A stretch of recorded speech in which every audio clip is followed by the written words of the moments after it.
nourishment through the university chapel. Now that you have seen the university's highlights, check out our website and find out more.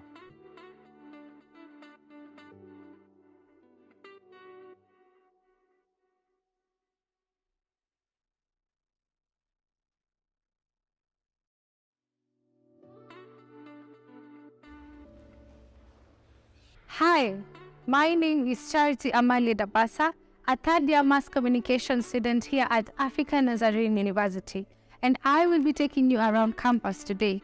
So, come with me. African Nazarene University is a private Christian university in Kenya founded in the year 1994 and follows the Wesleyan holiness tradition. African Nazarene University is a multicultural hub located in the middle of the Great Maasai Savannah and a home to over 2,000 people. You will find everything you need from recreation to a strong community. Behind me is the Hammonds Schmazzelbach building. This is the place that holds most of our administration offices here at campus, and this is the place where your life as a student here at the African Nazarene University begins and ends. The Grace Rose Library is one of the iconic buildings in African Nazarene University. The two-story building is filled with resources, books, and publications across different disciplines to aid in research. Grace Rose also hosts a state-of-the-art computer lab and an institute of open and distance learning. This campus has two chapels: the Jernigan Chapel, which sits adjacent to the Hammonds Administration Complex, which is a place of prayer, Bible studies, and meetings. We also have the all-new chapel located at the east end of the compound. This is where students and faculty meet weekly for fellowship and spiritual nourishment. The Hellstrom building is the biggest building around campus. It houses lecture halls, a gym, an ultra-modern media studio, and an indoor court, among other student services. African Nazarene University offers state-of-art boarding facilities for men and women with adequate space and facilities helping you find comfort and safety. Do you want to pursue your religious vocation? Then the School of Religion and Christian Ministries' mission is to equip women and men to answer the call of so that we are able to begin the session together. Kindly do so, yeah? In the next 2, 3, 4 minutes so that we can get started.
media team, maybe you can have some music just to keep us entertained as we wait for our colleagues to come on board. Yeah, we would appreciate.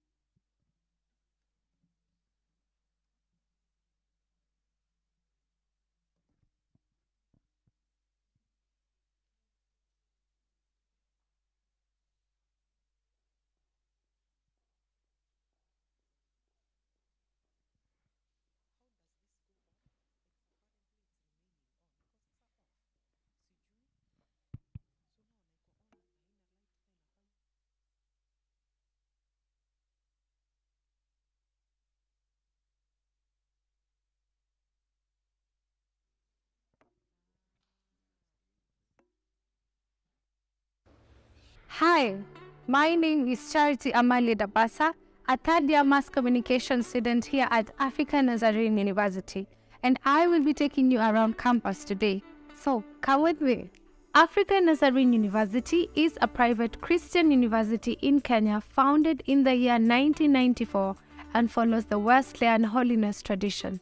African Nazarene University is a multicultural hub located in the middle of the Great Maasai Savannah and a home to over 2,000 people. You will find everything you need from recreation to a strong community. Behind me is the Hammonds Schmazzelbach building. This is the place that holds most of our administration offices here at campus, and this is the place where your life as a student here at the African Nazarene University begins and ends. The Grace Rose Library is one of the iconic buildings in African Nazarene University. The two-story building is filled with resources, books, and publications across different disciplines to aid in research. Grace Rose also hosts a state-of-the-art computer lab and an Institute of Open and Distance Learning. This campus has two chapels, the Janigan Chapel, which sits adjacent to the Hammonds Administration Complex, which is a place of prayer, Bible studies, and meetings. We also have the all-new chapel located at the east end of the compound. This is where students and faculty meet weekly for fellowship and spiritual nourishment. The Hellstrom building is the biggest building around campus. It houses lecture halls, a gym, an ultra-modern media studio, and an indoor court among other student services. African Nazarene University offers state-of-art boarding facilities for men and women with adequate space and facilities helping you find comfort and safety. Do you want to pursue your religious vocation? Then the School of Religion and Christian Ministries' mission is to equip women and men to answer the call of our Lord Jesus to make a Christ-like disciples in the nations. Besides fostering academic excellence through ongoing research and participation in learned societies, our faculty has many years of practical experience as pastors, missionaries, and teachers. Are computers your specialty? The school offers tools and programs in the thematic areas of cybersecurity, robotics, artificial intelligence, knowledge management, computational neuroscience in agriculture, and healthcare. Is the study of humanities and social sciences your goal? The School of Humanities and Social Sciences is the largest unit in the university, consisting of 6 departments including education, peace and conflict studies, mass communication, counseling psychology, community development, and criminal justice. The programs are structured to provide practical orientation aimed at producing professionals. Thus, the school runs state-of-art training facilities in radio and television production studios, print media lab, and a modern counseling center. How about a career in litigation? Based firmly in common law, the program equips the graduates to have the skills, knowledge, expertise, and competence that enables them identify and address needs in their local and regional community. The school has excellent facilities for teaching and research that include the law library located in Grace Rose building, a moot courtroom, an electronic learning platform that has access to major legal databases. Is business your passion. The school produces astute business leaders and decision makers with good character, market relevance, competence, and dedication to community service, thus creating innovative entrepreneurs rather than job hunters. No matter what you want to achieve, African Nazarene University has the tools, facilities, and staff to help you get there. In addition, African Nazarene University offers other amenities that include clubs, student activities, learning in modern 21st century classes, and spiritual nourishment through the university chapel. Now that you have seen the university's highlights, check out our website and find out more.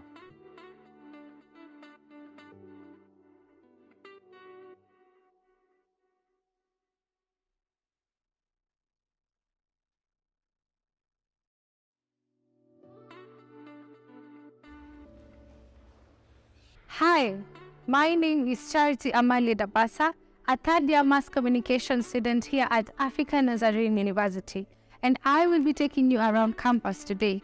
So, come with me.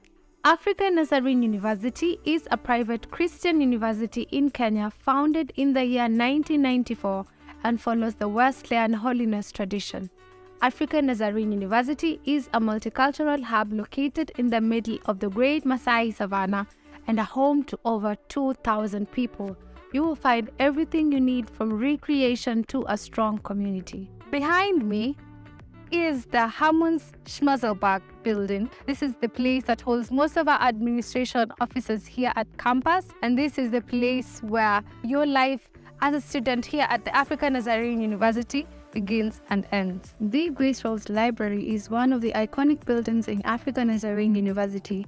The two-story building is filled with resources, books, and publications across different disciplines to aid in research. Grace Rolls also hosts a state-of-the-art computer lab and an institute of open and distance learning. This campus has two chapels, the Janigan Chapel, which sits adjacent to the Hammonds Administration Complex, which is a place of prayer.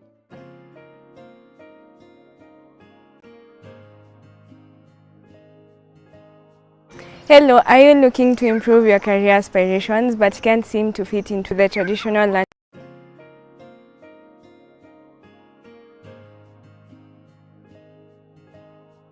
Hello, are you looking to improve your career aspirations but can't seem to fit into the traditional learning model? African Nazarene Online offers a smarter and flexible mode of study. Our programs include doctorate, master's, undergraduate, diploma, certificate, and professional courses. All this with exceptional student support wherever you are. Challenge yourself, apply today, study at your own pace and comfort, and get your degree in record time. For more details, visit our website at www.anu.ac.ke.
Hi, my name is Charity Amalie Dabasa, a third-year mass communication student here at African Nazarene University, and I will be taking you around campus today.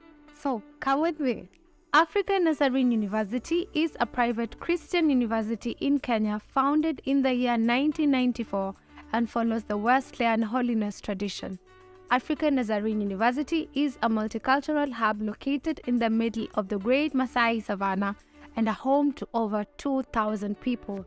You will find everything you need from recreation to a strong community. Behind me is the Hammonds Schmazzelbach building. This is the place that holds most of our administration offices here at campus, and this is the place where your life as a student here at the African Nazarene University begins and ends. The Grace Rose Library is one of the iconic buildings in African Nazarene University. The two-story building is filled with resources, books, and publications across different disciplines to aid in research. Grace Rose also hosts a state-of-the-art computer lab and an Institute of Open and Distance Learning. This campus has two chapels, the Janigan Chapel, which sits adjacent to the Hammonds Administration Complex, which is a place of prayer, Bible studies, and meetings. We also have the all-new chapel located at the east end of the compound. This is where students and faculty meet weekly for fellowship and spiritual nourishment. The Hellstrom building is the biggest building around campus. It houses lecture halls, a gym, an ultra-modern media studio, and an indoor court among other student services. African Nazarene University offers state-of-art boarding facilities for men and women with adequate space and facilities helping you find comfort and safety. Do you want to pursue your religious vocation? Then the School of Religion and Christian Ministries' mission is to equip women and men to answer the call of our Lord Jesus to make a Christ-like disciples in the nations. Besides fostering academic excellence through ongoing research and participation in learned societies, our faculty has many years of practical experience as pastors, missionaries, and teachers. Are computers your specialty? The school offers tools and programs in the thematic areas of cybersecurity, robotics, artificial intelligence, knowledge management, computational neuroscience in agriculture, and healthcare. Is the study of humanities and social sciences your goal? The School of Humanities and Social Sciences is the largest unit in the university, consisting of 6 departments including education, peace and conflict studies, mass communication, counseling psychology, community development, and criminal justice. The programs are structured to provide practical orientation aimed at producing professionals. Thus, the school runs state-of-art training facilities in radio and television production studios, print media lab, and a modern counseling center. How about a career in litigation? Based family in common, the program equips the graduates to have the skills, knowledge, expertise, and competence that enable them to identify and address needs in their local and regional communities. The school has excellent facilities for teaching and research that include the law library located in Grace Rose building, a moot court room, an electronic learning platform that has access to major legal databases. Is business your passion?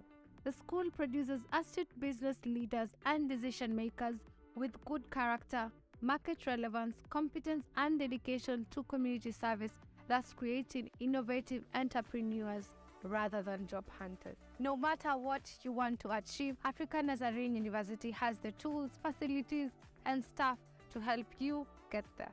In addition, African Nazarene University offers other amenities that include clubs, student activities, learning in modern 21st century classes, and spiritual nourishment through the university chapel. Now that you have seen the university's highlights, check out our website and find out more.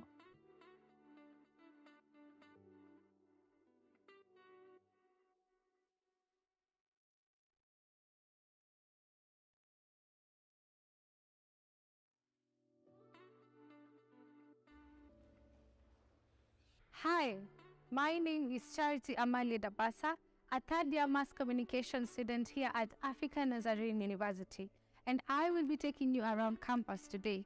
So, come with me. African Nazarene University is a private Christian university in Kenya founded in the year 1994 and follows the Wesleyan holiness tradition. African Nazarene University is a multicultural hub located in the middle of the Great Maasai Savannah and a home to over 2,000 people. You will find everything you need from recreation to a strong community. Behind me is the Hammonds Schmerzelberg building. This is the place that holds most of our administration offices here at campus, and this is the place where your life as a student here at the African Nazarene University begins and ends. The Grace Rolls Library is one of the iconic buildings in African Nazarene University. The two-story building is filled with resources, books, and publications across different disciplines to aid in research. Grace Rolls also hosts a state-of-the-art computer lab and an institute of open and distance learning. This campus has two chapels, the Janigan Chapel, which sits adjacent to the Hammonds Administration Complex, which is a place of prayer, Bible studies, and meetings. We also have the all-new chapel located at the east end of the compound. This is where students and faculty meet weekly for fellowship and spiritual nourishment. The Hellstrom building is the biggest building around campus. It houses lecture halls, a gym, an ultra-modern media studio, and an indoor court, among other student services. African Nazarene University offers state-of-art boarding facilities for men and women with adequate space and facilities helping you find comfort and safety. Do you want to pursue your religious vocation? Then the School of Religion and Christian Ministry's mission is to equip women and men to answer the call of our Lord Jesus to make a Christ-like disciples in the nations. Besides fostering academic excellence through ongoing research and participation in learned societies, our faculty has many years of practical experience as pastors, missionaries, and teachers. Are computers your specialty? The school offers tools and programs in the thematic areas of cybersecurity, robotics, artificial intelligence, knowledge management, computational neuroscience in agriculture, and healthcare. Is the study of humanities and social sciences your goal? The School of Humanities and Social Sciences is the largest unit in the university, consisting of 6 departments including education, peace and conflict studies, mass communication, counseling psychology, community development, and criminal justice. The programs are structured to provide practical orientation aimed at producing professionals. Thus, the school runs state-of-art training facilities in radio and television production studios, print media lab, and a modern counseling center. How about a career in litigation? Based firmly in common law, the program equips the graduates to have the skills, knowledge, expertise, and competence that enables them identify and address needs in their local and regional community. The school has excellent facilities for teaching and research that include the law library located in Grace Rolls building, a moot court room, an electronic learning platform that has access to major legal databases. Is business your passion?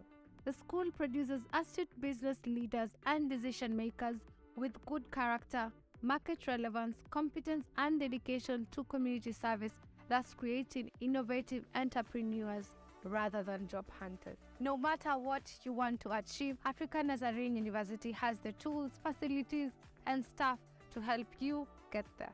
In addition, African Nazarene University offers other amenities that include clubs, student activities, learning in modern 21st century classes, and spiritual nourishment through the university chapel. Now that you have seen the university's highlights, check out our website and find out more.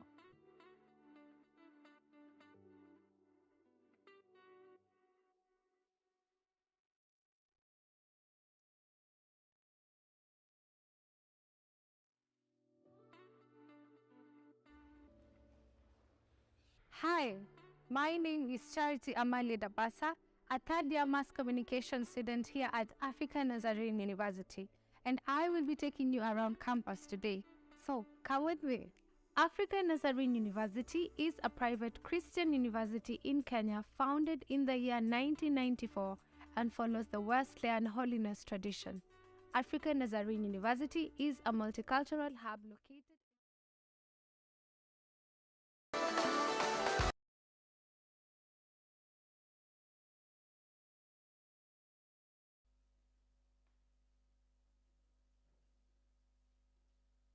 We've taken a bit of time, but it is okay.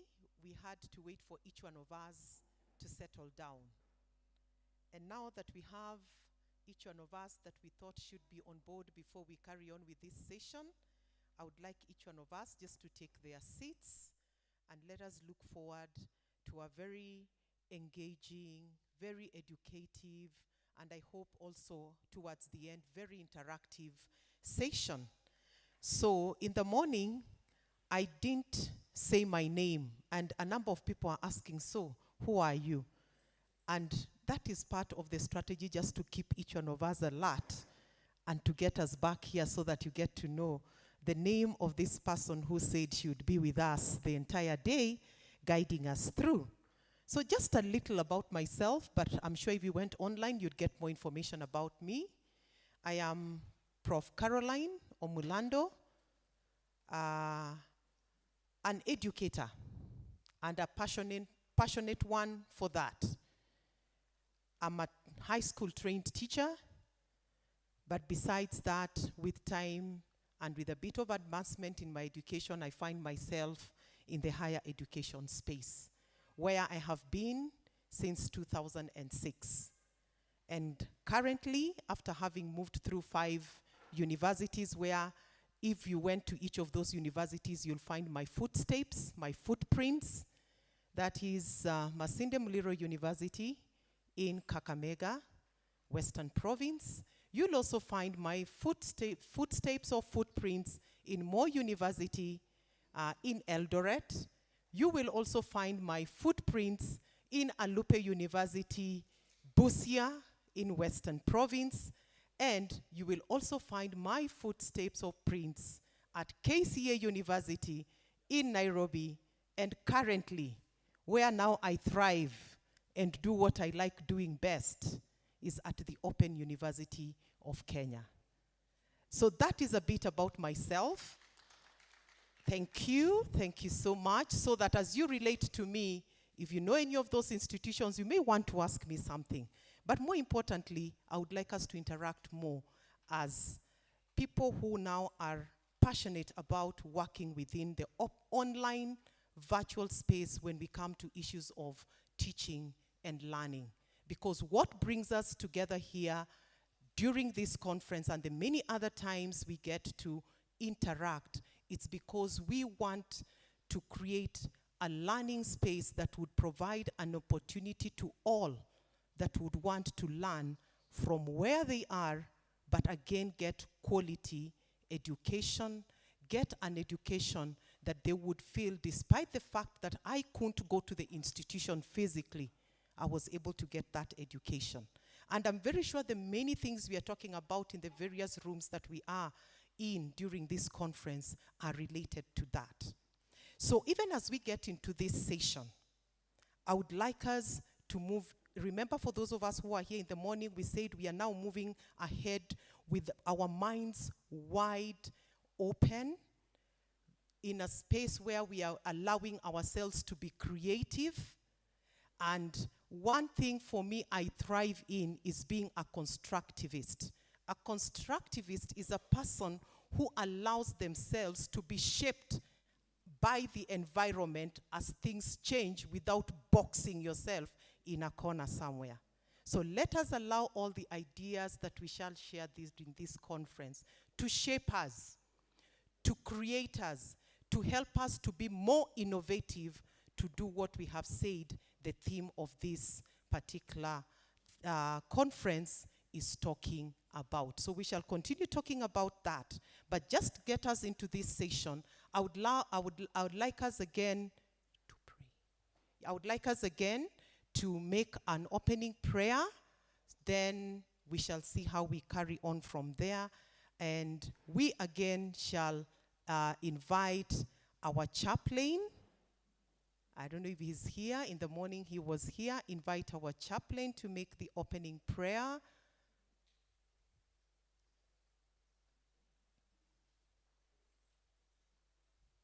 Apparently he is not here right now, but we have our sister here who has quickly stepped in with feet that are ready. Thank you so much. Shall we pray? Father, in the name of Jesus Christ, we are grateful for your word which says that you give us the language of the learned. Thank you, Father, for this conference. As we start, Lord, we pray that the knowledge you've given us, as we continue to disseminate it to others, Lord, it will affect our community for the betterment of it.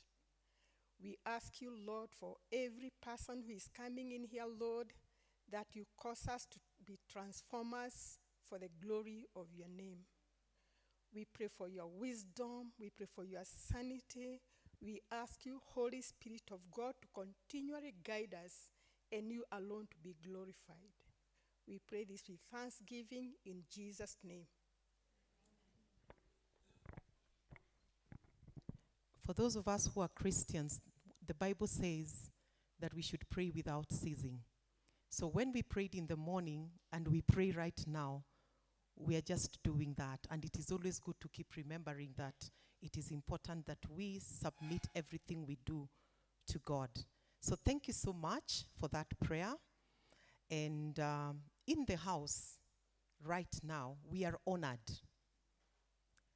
And in a house, when you invite guests and they turn up, it is a good thing because it gladdens your heart. It warms your heart because then you know, one, you're loved. One, you're cared for. One, there's somebody who sits somewhere and has good thoughts about you. And because of that, we do honor our guests today. We are very much honored to have the CEO, Commission for University Education. For those of us who interact within the higher education space, that is our home. Professor Mike Kuria, that is, thank you. Thank you so much. We appreciate that within the very tight schedule of the many things that you do, you created time to be here with us. And we don't take that for granted. We feel honored. Thank you. We also have a representative from the Ministry of Education, the Cabinet Secretary's office, and I haven't gotten the name yet, Paul Mwangi. We are honored to have him here with us. Maybe just raise your hand or stand up and let us see you and just appreciate. We are glad to have you. Thank you for honoring our invitation. We also have, during this session, Winnie Rachel with us. Is Winnie Rachel with us?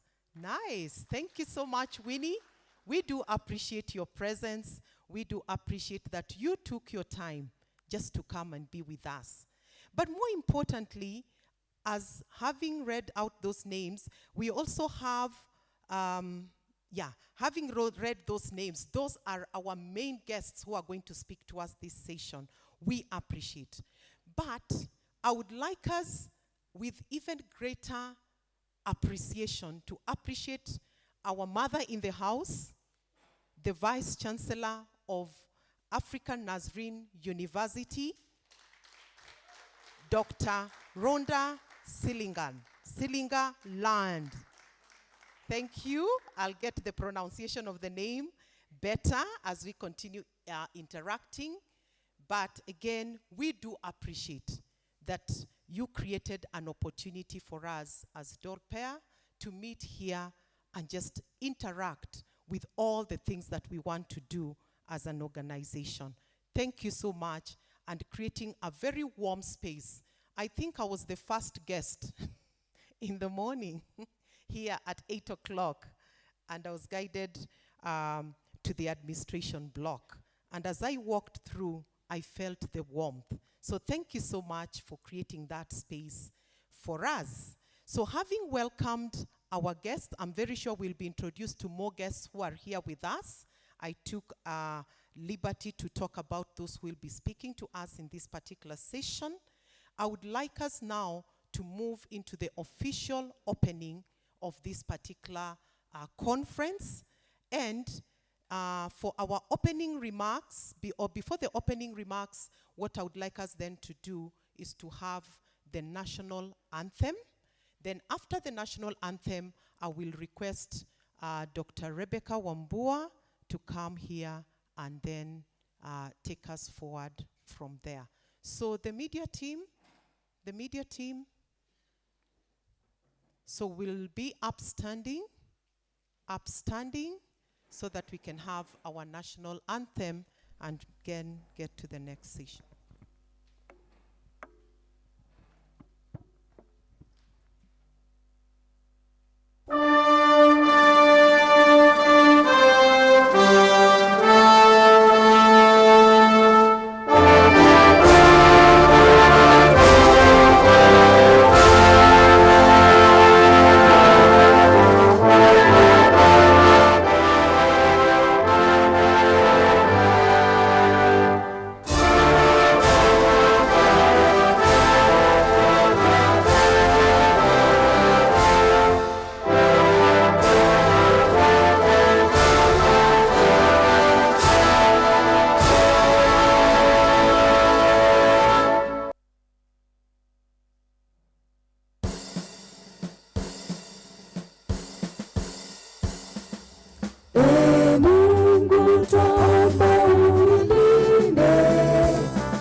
Thank you so much, media team.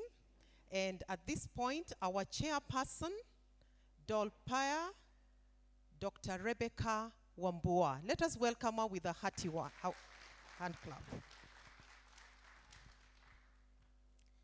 Thanks so much, Prof. Caro, for that introduction.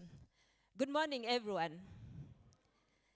Cabinet Secretary for Education, represented by Dr. Paul Mwangi, Chief Executive Officer of the Commission for University Education, Prof. Mike Kuria, Acting Vice Chancellor of African Nazarene University, Dr. Rhonda Slingerland, distinguished guests, ladies and gentlemen, good morning once again. It is both an honor and privilege in my capacity as the chairperson of Distance Open and E-Learning Practitioners Association of East Africa to extend our deepest appreciation for your presence in this important gathering. Honorable Cabinet Secretary, we recognize with gratitude the government's steadfast support in widening access to quality education. Your presence here today affirms the priority our nation places on harnessing innovation to meet the demands of a rapidly changing world. The CEO for Commission for University Education, we thank you for your leadership in ensuring academic quality and for your steadfast support of institutions that pursue innovative and credible pathways of higher education. The Acting Vice Chancellor, ANU, we are deeply grateful to African Nazarene University for your generous hospitality, for championing scholarship in this important field and hosting this very important conference.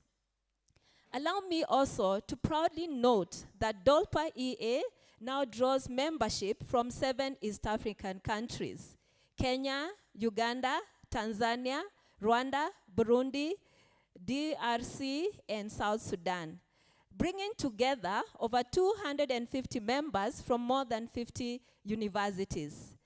There are 5 vice chancellors who are members of this association. All the 7 countries are represented in the board of management.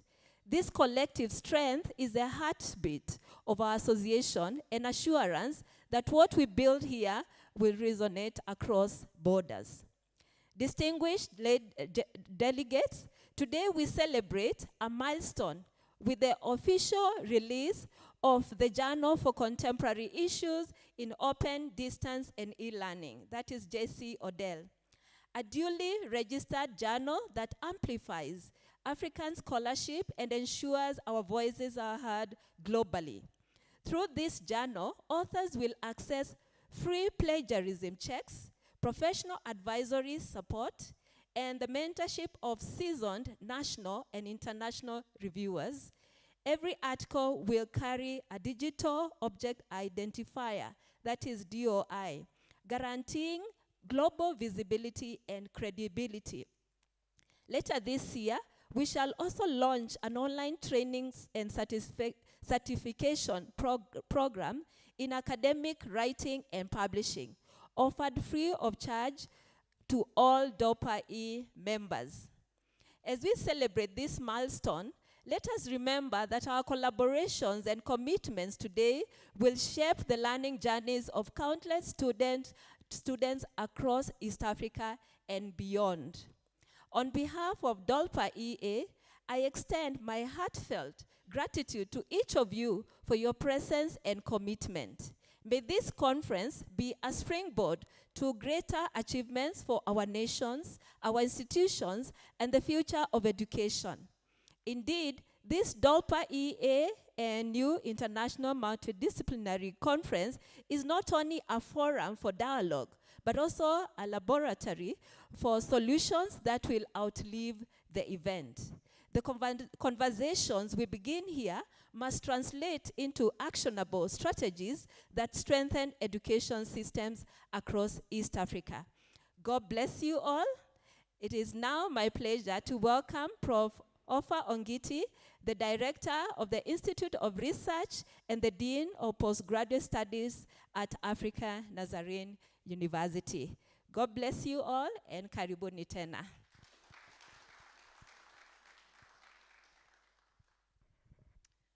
Thank you, Chair, Dr. Wambua. God is good. God is good. And all the time, God is good, and that is his nature. Wow. Mine is to welcome you to Africa Nazarene University. I know our VC is going to do that. My name is Olfa Ongiti, Professor of Educational Administration and Policy Studies. And at Africa Nazarene University, I'm the Dean, Postgraduate Studies, and Director, Institute of Research. All protocols observed. Let me take this opportunity to say that you are here by design. God had purposed that you be here today. The fact is, we live in a very volatile environment, unpredictable, complex, and ambiguous. That's why we came up with this kind of theme, that is innovation for sustainable development in a changing world. The world is changing, and we cannot sit back and look at it. We have to be innovative. And we are not going to be innovative just by saying, but we must be seen to be innovative. And whatever we are going to discuss in this conference should create some impact in the society. So in this conference, as we go around having our discussions, make sure that you come up with ideas, new ideas, because if we do things the old way, The old is not with us. We are in a new world. And the world today is not going to be the same tomorrow. So what is it that we are supposed to do? We cannot think the same way we've been thinking. We have to check the spaces where we are operating from, because we are at the crossroads. Technology is moving very fast. AI is pushing us, and we are in the middle. What are you supposed to do? Think. Normally we used to say that, think outside the box. But these days we say, think without the box. Because if you think outside the box, you remember the box is there. So when you stop thinking, you go back to the box. And we don't want to do that. May we think without the box, because we are in a VUCA environment. And I believe that the minds that are seated here today, we are going to come up with something out of this conference. We are going to come up with a policy brief, because our mother ministry is here. So whatever policy brief we come up with, I know policy is very political, but the fact that you are part and parcel of this conference, any policy brief we are going to come up with, I believe it's going to sail through. And we are going to try our best to see that. So at this moment, I just want you to engage. Feel free. African Nazarene University is very beautiful, and you can attest to that. And it's very far from the noisy environment. We come here to study and also innovate. Yeah? So welcome. I know we have our friends from all over the globe. So you are welcome. And you are going to enjoy for 3 days that we are going to be together. Make sure you do a lot of interactions. Make sure you look for me, you shake my hand and tell me something new.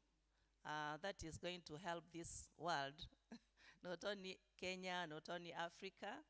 What is it that we are going to do together? Make sure you interact, network. We can have even research collaborations with some of you. We can write books and also impact the society. So that's why we are here today. Thank you very much for coming. And I'm not here to give a speech. I just came here to welcome you and tell you you're in the right space at the right time. Welcome. And at this moment, allow me to welcome our interim Deputy Vice Chancellor, Dr. Simon Obwado. Welcome. Thank you.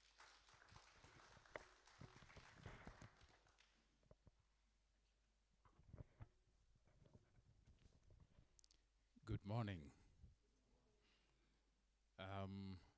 I am expecting some level of energy. Good morning.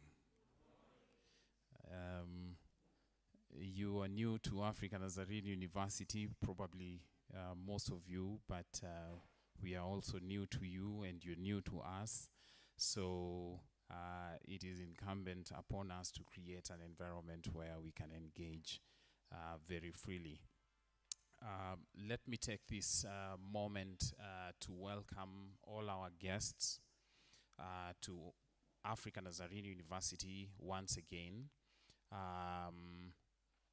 I know we have representations from quite a good number of universities here. I know we have representation, which is the farthest university from this point, represented here. I know, which one? Leiden University. Let's appreciate that representation from Leiden University. Coming closer, we have UNISA. Do we have any other university beyond that? UNISA?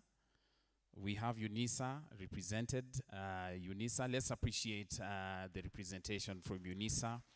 And UNISA has indeed worked with so many universities in Africa and engaged with many more beyond Africa. Coming closer home, any other? Zimbabwe, Zimbabwe. We have representation from Zimbabwe. Let's appreciate which university?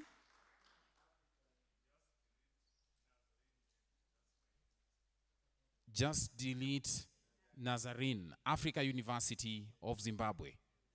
Hey. I like that, Africa University of Zimbabwe. Thank you so much. Any other university coming closer home? Zambia, we have Zambia. Which university is? Yes? Say. Rockview University. The pronunciation is real good. I heard something like Rockview University. Thank you. Rockview University of Zambia. Which other university? Rwanda. Which one?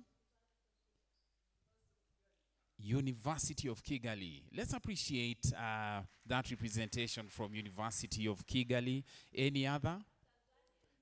Open University of Tanzania, doing a good job. Professor Bisanda and Professor Saganga. Professor Saganga. Let's appreciate that representation from Open University of Tanzania. And of course, any other outside Kenya? Any other outside Kenya? Because Uganda, which one? Which university, ma'am? African Leadership University. Let's appreciate African Leadership University. Let me tell you, it's a good thing for your university to be mentioned at this point, because as soon as I'm done, then the program will move in a different direction. We may not get time. Yes, there's a hand up over there. Which one? Chambogo University. That must be in Uganda, right? Thank you, thank you. Any other that I'm leaving out before we come to Kenya? Yes? Open University of Cyprus. Wow, wow. Let's appreciate that representation from Open University of Cyprus. Coming into Kenya now? Coming into Kenya? Yes. Universities in Kenya represented? Of course, African Nazarene University. You wait. We're coming home. Which one? Kibabi University in Bungoma. Let's appreciate that representation. Yes, sir. Tom Mboya University of? Yes, Tom Mboya University. Riara University, Nairobi. Thank you so much. Let's appreciate them.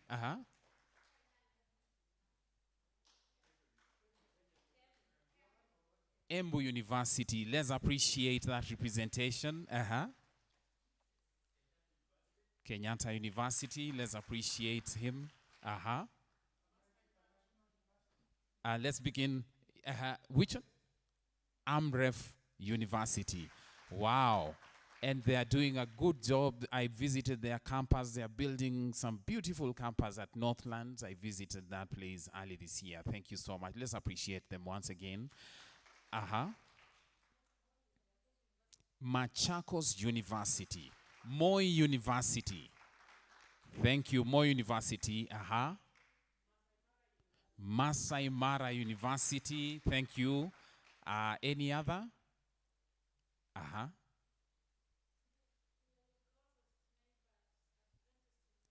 Adventist University of Africa, and you're going to have something coming up very soon, and we are also invited. This university, we're working very closely with them. Let's appreciate them once again. Yes, sir.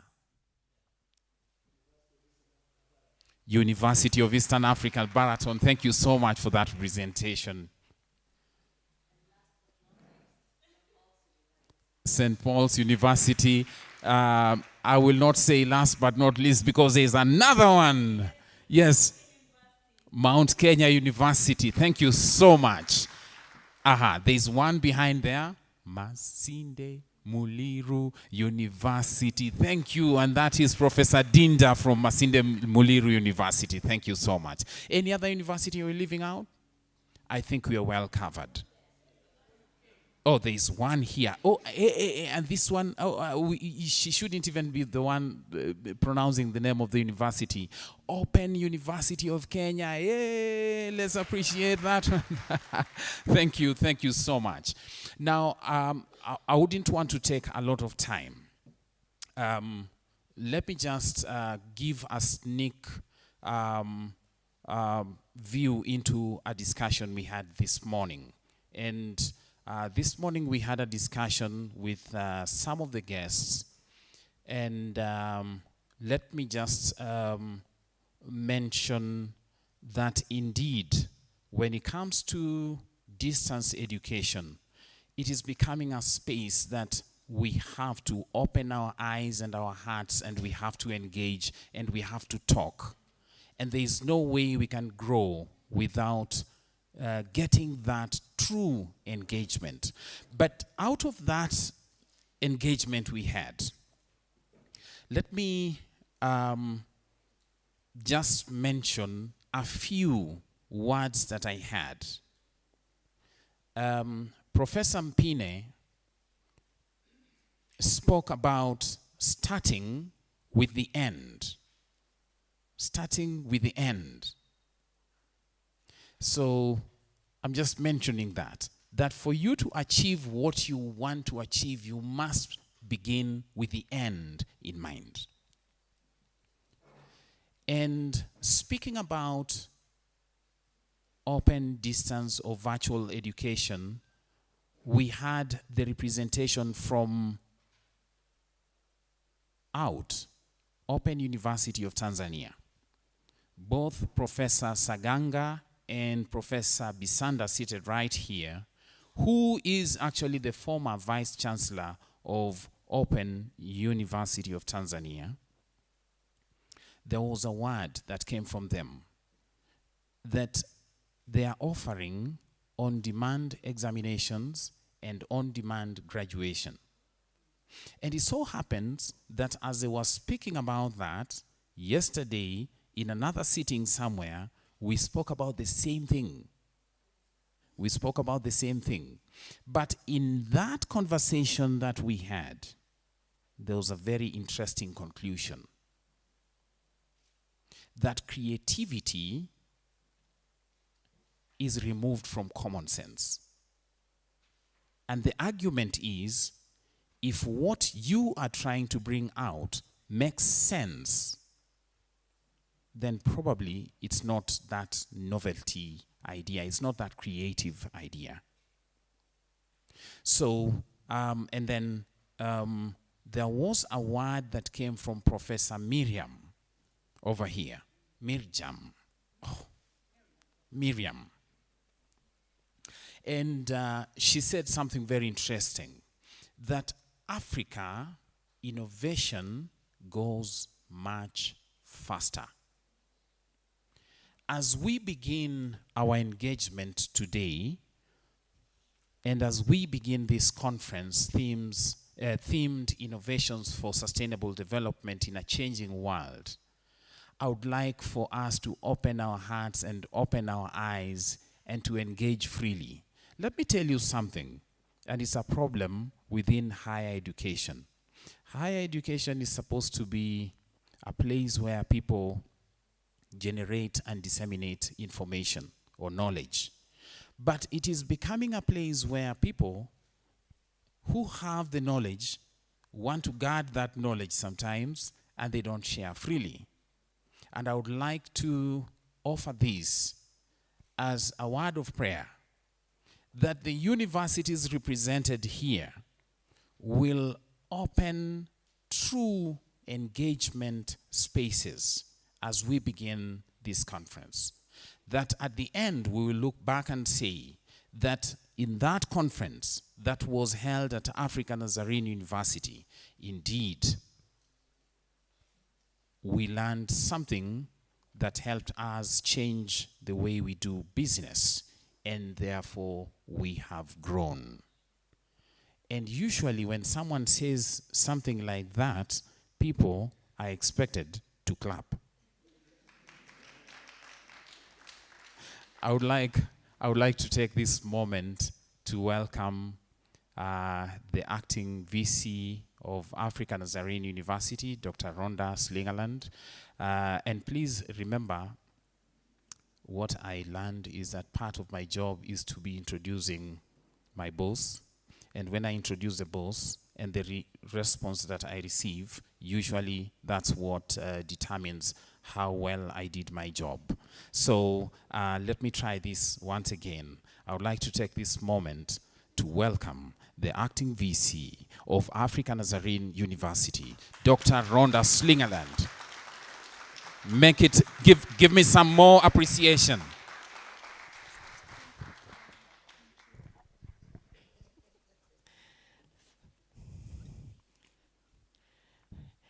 On behalf of Africa Nazarene University, I warmly welcome each and every one of you to this Distance, Open, and E-Learning Practitioners Association of East Africa Conference.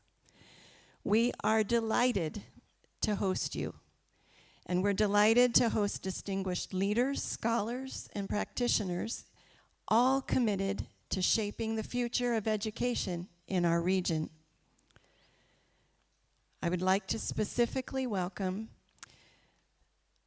Honorable Julius Migos Ogamba, Cabinet Secretary, Ministry of Education, as represented by Dr. Paul Mwangi, Deputy Director of Education, State Department for Higher Education, and accompanied by Mr. John Gogo, Assistant Director from the Ministry of Education. Professor Mike Kuria, Chief Executive Officer, Commission for University Education. Professor Elifas Tosobisanda, UNESCO Chair on Teacher Education and Curriculum, former Vice Chancellor, Open University of Tanzania. Professor Caroline Omulando, DVC, Open University for Kenya. Professor Saganga Kapaya, Acting DVC, Open University of Tanzania. Professor Mpine Makoe, Executive Dean, College of Education, University of South Africa. Sawubona. Professor Mirjam van Reysen, Tilburg University, the Netherlands. Mr. John Hall, Chief Digital Officer, ALX Africa, USA. Welcome. Ms. Winnie Rachel, Country Manager, UNICAF, Kenya, and Sheila Omondi accompanying her. Welcome. Representatives of Dolpa-Ea, members of the organizing committee, sponsors and collaborators, researchers, scholars, students, and guests from Africa and the international community, ANU faculty, staff, and students, now all protocols observed. We thank you again for honoring us with your presence. On your way in this morning, did you happen to notice the flowers, the beauty around us? I admired a particularly red flower this morning. I love the color red, and I was so grateful that some inexplicable, complex interaction between light, my eye, and my brain worked exactly together so that I could appreciate, smell, see the red in that flower. We have the innate ability to not only see, smell, and touch that flower, but to analyze it on a much deeper level. We somehow have the capacity to see its complexities on a molecular level, to understand processes like photosynthesis, transpiration, osmosis. This conference calls us to innovation and creativity. As Professor Ongiti said, think without the box, to find sustainable answers in an ever-changing world. In effect, it calls us to be in wonder of the world. And our ability to create, innovate, learn, observe, and problem solve, it's an adventure. There's excitement in learning, or we wouldn't be in this profession. As a university committed to values-based education and societal transformation, ANU is delighted to provide this space for meaningful engagement across disciplines to share insights, research, and practices that can shape a more sustainable and equitable future. As a Christian institution, we wholeheartedly believe and teach the truth from Proverbs 9:10 that the fear of the Lord is the beginning of wisdom. I'm not talking about a negative fear here. I'm talking about awe and wonder. It's a profound respect for God's holiness, power, and authority. This wisdom sets the stage for all other forms of knowledge, providing a moral grounding. It aligns our actions with divine principles of moral integrity and ethical decision-making. In an always changing world, it is more imperative than ever to know that the foundation on which our life is based is steady and firm. With everything changing around us, where is our anchor? What is our foundation? As we navigate through life, what is our true north? As we look for innovations, for sustainability and development, we need to start from a firm, steady starting point. When we can see the world through God's perspective, we can start with a firm foundation. And it leaves us in wonder and awe. There are so many complexities revealed to us every day through our own intellectual pursuits. Somehow, we were created with a capacity to desire to learn, a capacity to research, to discover, to collaborate. Your presence here celebrates that capacity. Whenever we celebrate innovation and transformation in all our conversations, we are celebrating the author of all knowledge. And in that awe and wonder, we remember that that is the beginning of true wisdom.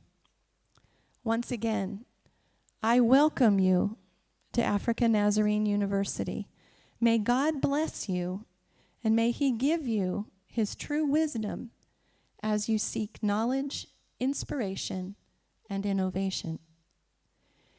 It is now my honor to introduce our chief guest, Honorable Julius Migos Ogamba, EGH, the Cabinet Secretary, Ministry of Education, Kenya, who will be represented by Dr. Paul Mwangi. Julius Migos Ogamba is an advocate of the High Court of Kenya, who was before his appointment serving as the chairperson of the Board of Directors of Kenya Electricity Generating Company, PLC, and senior partner at Migos Ogamba and Waudu Advocate. He is a seasoned visionary and accomplished legal practitioner with over 30 years of experience. He is a seasoned public servant and policy leader with a distinguished record in championing education reform, innovation, and inclusivity. Under his leadership, the Ministry of Education has spearheaded transformative initiatives to expand access to higher education, strengthen technical and vocational education and training, TVET, and promote digital and open learning as a tool for equity and sustainability. He has been a strong advocate for aligning Kenya's education system with global trends while safeguarding national priorities, ensuring that learners are equipped with the skills needed to thrive in a rapidly changing world. His dedication reflects the government's unwavering commitment to quality, innovation, and sustainable educational system. Ladies and gentlemen, please join me in warmly welcoming Dr. Paul Mwangi to deliver the opening address on behalf of Honorable Julius Migos Ogamba.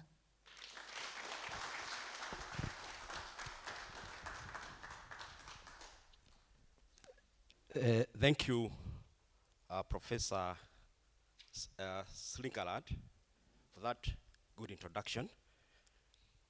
In fact, I've never been to African Nazarene University. This is the first time, but I appreciate the beauty and the conducive environment for learning.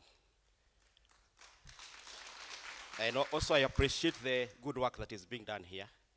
Otherwise, allow me to give the remarks of the Cabinet Secretary,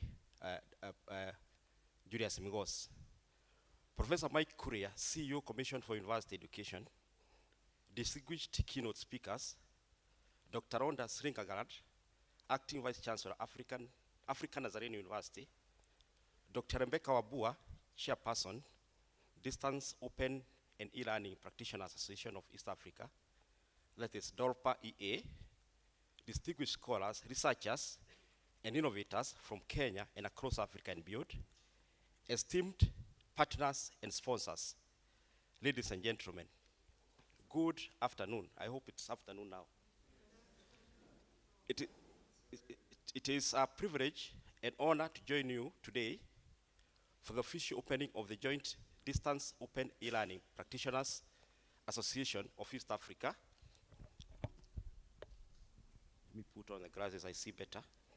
Dolpa and African Nazarene University International Multidisciplinary Conference. Indeed, the theme of this year's conference, Innovations for Sustainable Development in a Changing World, is both timely, urgent, and resonates well with all of us here. This gathering comes as a crucial time when our region and the world at large are redefining how knowledge is created, shared, and applied to solve pressing global challenges. We live in an era of accelerated change, from the disruptive effects of climate change to the digital revolution that is transforming economies, healthcare, education, and governance. Our task is not only to keep pace, but also to harness these changes for the common good. Ladies and gentlemen, this conference is more than an academic exercise. It is a platform for action-oriented dialogue.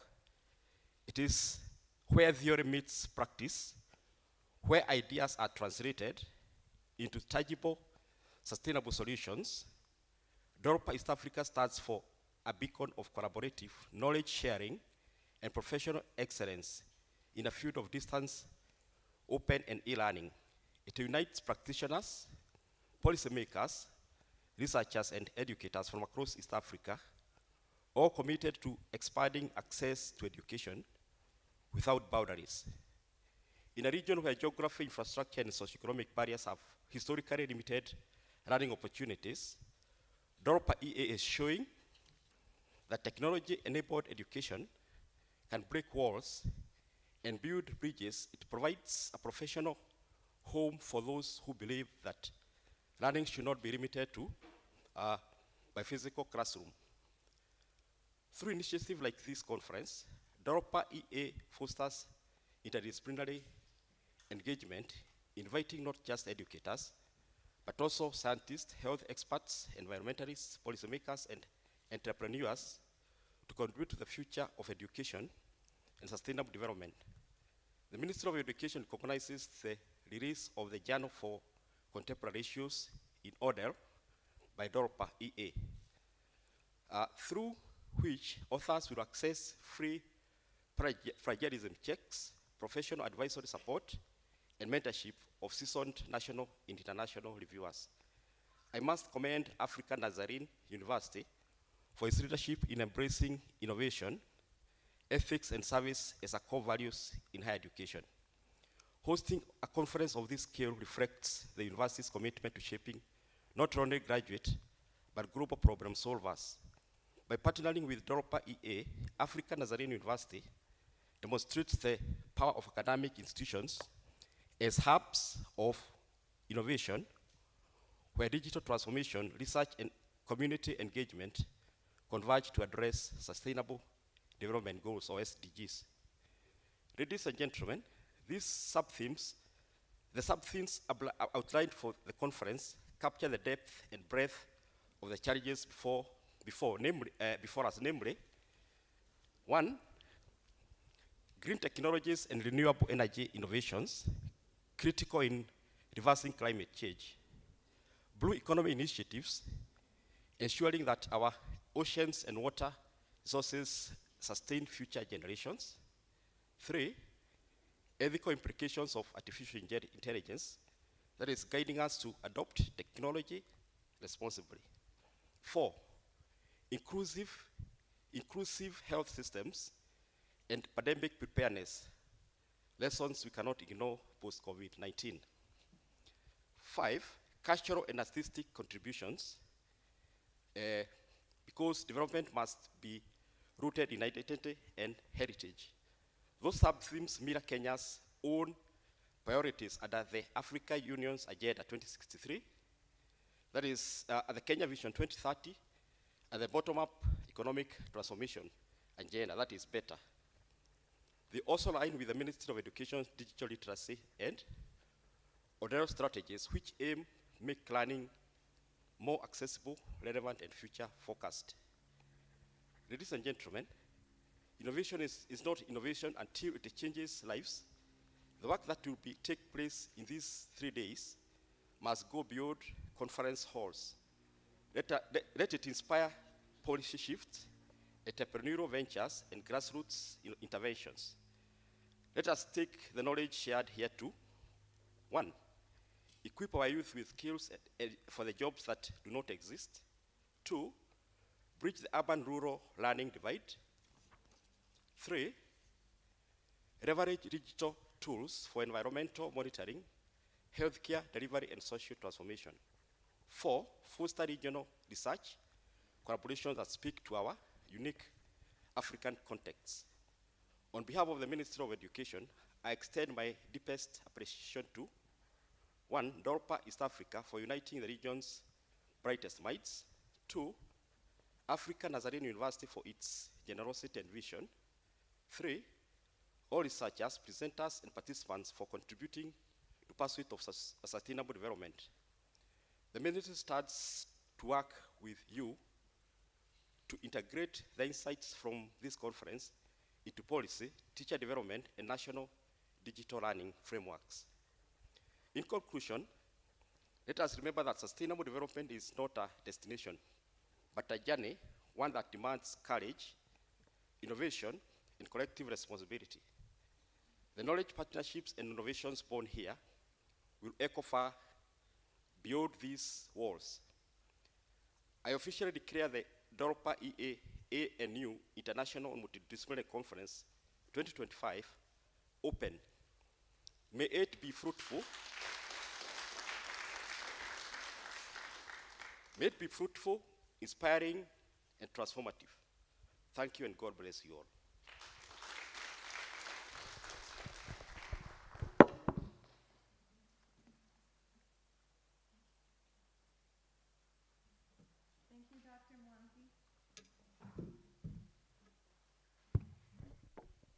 That's better. Thank you, Dr. Mwangi. Now we move to our keynote addresses, where we'll hear from thoughtful leaders shaping the future of higher education in East Africa and beyond. Our first keynote speaker is Professor Mike Kuria, the CEO of the Commission for University Education. He brings a wealth of regional expertise in higher education and quality assurance, having served as Deputy Executive Secretary of the Inter-University Council for East Africa and as director of the Center for Quality Assurance at Daystar University for more than a decade. Professor Kuria was the founding Secretary General of the East African Quality Assurance Network and has coordinated regional frameworks to strengthen excellence in higher education. He holds a PhD in English from the University of Leeds in the UK. Today, he will share his insights on policy innovation and leadership for sustainable education systems. Please join me in welcoming Professor Mike Kuria.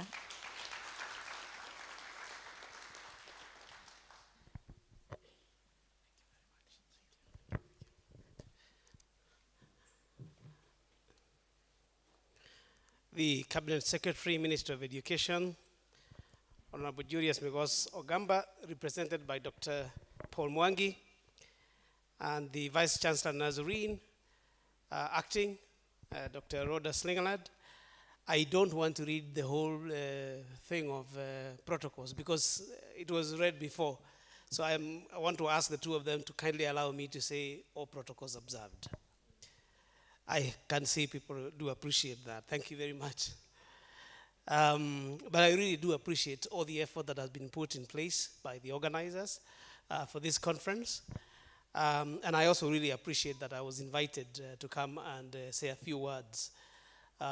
In the morning while we were having tea and talking, I said, I am here, although I've been given the topic that says policy innovations and leadership for sustainable education systems, I am not here to make policy statements. Rather, I am here to share some ideas that we can think about, and I think this conference will contribute to that, so that in future we can come up with policies that can help guide higher education. So I am here as a stakeholder.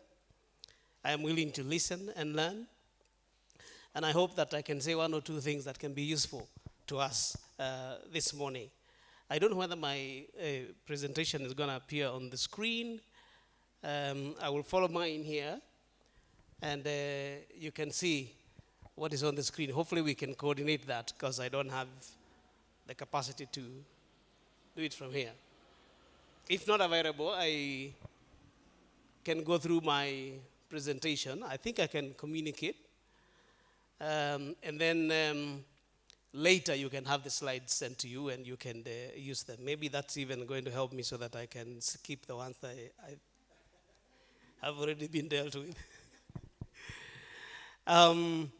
So ladies and gentlemen, first of all, again, as I congratulate the organizers of this particular conference, Rebecca emphasized to me that you have already a journal that is coming up. And I promised to say one or two things about it. The first thing I want to say is that congratulations on that particular journal.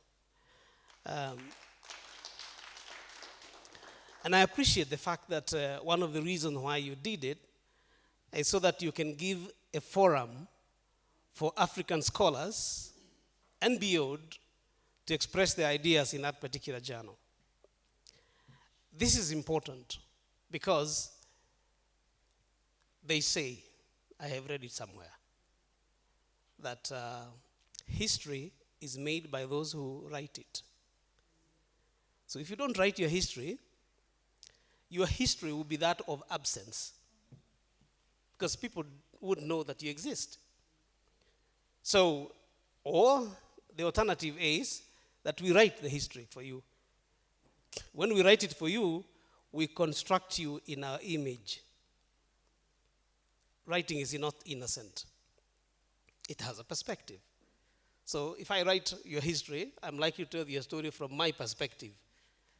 So if you want us to be known, so I think it's a good opportunity to have a journal that helps tell the African story, that tells the story of what we are doing in higher education, and that helps share this with the rest of the world. I think it is important. But I also am going to say this. If you're going to tell your story, the story must be worth telling. Otherwise, I don't want to listen to a story if it's not adding value to my life. So make your story worth telling. And the only way to do that, in my view, is to make sure that journal is of high quality. This must be at the beginning and must be sustained. If it is not, it's not going anywhere. Ladies and gentlemen, and by the way, where is the lady from Chambogo? It's good to see you. They hosted me for 6 years, very close to her university, Chambogo University, at the Inter-University Council for East Africa. And one of the things I did while I was there was to look through the shelves. And in the shelves, there were some journals that had been started. One was a journal of education. And to tell you the truth, some of the people who published in those journals became scholars of high reputation in this country. Yeah? But that journal is dead. There was also another journal. I think it was called Transition or something like that. The people who published there included our late author in this country, Ngugi wa Thiong'o, Ali Mazrui, Wole Soyinka. You know, those kind of people, they publish in that journal. It's also dead. So, I am emphasizing the other one. You must not only start the journal, it must not only be of high quality, but it should be sustained. And it is important that when we grow these things, we sustain it. That's the only way that eventually we also become of international reputation. So I congratulate you for starting this particular journal. I encourage you to make it of high quality, and I encourage you to make sure that it is sustained. So that in future, many years down the line, we can say this journal was born out of the Dolpa experience. And as a result, it is still here informing the rest of the world. Are we there yet? Okay, not quite. Let me just continue, they'll catch up. I felt that I can do something very simple this morning, very simple, which is raise 3 questions only. If we answer those questions, they might sound simple, but I'm thinking if we deal with them, they can also help us think about the policies that we need to put in place. So the first question, very simple. What is the goal or purpose of education? Sounds simple, but if we have to embrace AI, if we have to embrace technology, if we have to make sure that students can be able to study from wherever they are, we have to ask that question, what's the goal of education? And I think AI even makes that question even more prominent. Because, and maybe we may even turn that question a little bit and ask, what's the use of a higher education institution? Because if everything that I can get from here, I can already find it on AI, then why should I come here? We had a workshop the other day at the Commission for University Education. We are thinking about these issues too. And in that particular workshop, we're looking at the connection between AI and competence-based education. And one of the things that we asked ourselves is, why should the student come to your class? Unless you can add some value, the student can get almost anything that you have. In fact, they can create their own teacher. So they don't need to come to your class. So we want to ask ourselves, what is the extra value that you're going to bring on the table so that the student can get out of bed in the morning, hustle with the traffic jam in this country, and come to your class? The second question I would like to ask ourselves is, what are the current trends in higher education, and how will the university of the future look like? Because I think that helps us determine what policies that we should put in place. And the last question, which is connected to these 2 questions, is to ask ourselves, in this context, what policies do we need to address the current and future challenges? Some of these things have already been mentioned in the speeches this morning, but I'm hoping that we can get 1 or 2 ideas. Let me just share with you some ideas that I found somewhere about what should be the role of education. And increasingly, I'm thinking about this more and more. But let me first of all share the first one. This comes from someone called Leo Tolstoy. You may have heard in my introduction that I did English and I did literature, and therefore you'll hear some quotations here from some of the people that I encountered in my school. I think that means maybe the school had some impact on me. But here we are. Tolstoy says, the only purpose of education is freedom. And the only method is experience. Does that ring a bell to many of us who are thinking about CBE and even AI? The only purpose of education is freedom, and the only method is experience. And my conclusion is that education needs to give us freedom to think, to explore, and to learn. And that should determine also freedom to decide when to learn, where to learn, how to learn, and why to learn. Yeah, I've been having some discussions with my son. He's a Gen Z, And I tell him to study this and to study the other, and he asks me why. I say, because if you study, you're going to have a good life. Maybe you get a good job. Sorry. Maybe you're going to get a good job, which pays you a lot of money. And then he asked me, and then?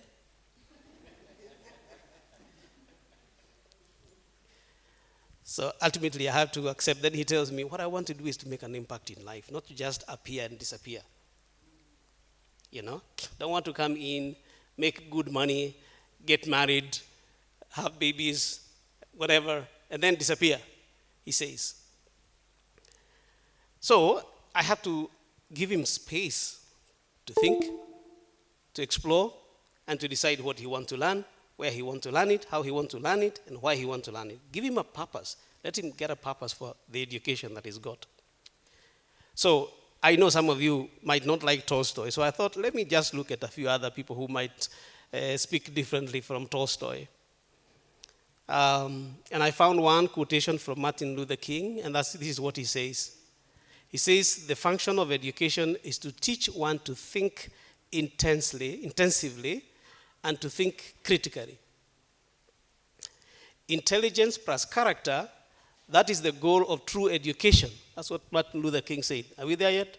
No, that's not my presentation. So please don't follow that one. This is the interesting thing about technology. Sometimes we want it to make faster, but sometimes it slows us down. Anyhow, I hope you're still following this about Martin Luther King. To think intensively, to think critically, intelligence with character, that is the true goal of education, Martin Luther King. Then I got one from our own Mwai Kibaki. This is what he said. Education is the most important factor of production. No one, no country can be competitive without massive investment in education. We must ensure all our children have access to quality education. That's the only way of giving them a fair chance in life in today's world. That's what the president said those days. And then I found one from, if you don't like any of this, maybe I'm in a Christian university, so they might want a Christian guy. I think Martin Luther King was Christian. Mwai Kibaki was Christian, I'm told. But this particular one, I think, is more Christian in the sense that this is John Newman. John Newman is the one who wrote a book called The Idea of a University. He was given the responsibility to start a Catholic university. And this is what he said about the purpose of education. He says the purpose of a university should be to make a student a good human being and a useful citizen. I especially like this because in the context of AI, I think this is extremely important. And I like the idea of making a good human being. There are some people who are worried. What does this space that we are entering into mean about our being human? And how do we make sure that those lessons are not lost? By the way, if I run out of time, just let me know. Wherever we will have gotten, that will be useful enough. You see, I'm also a believer that education shouldn't be about time. And we are getting there in a minute. It's not about time. It's about what you learn and what you take home with you.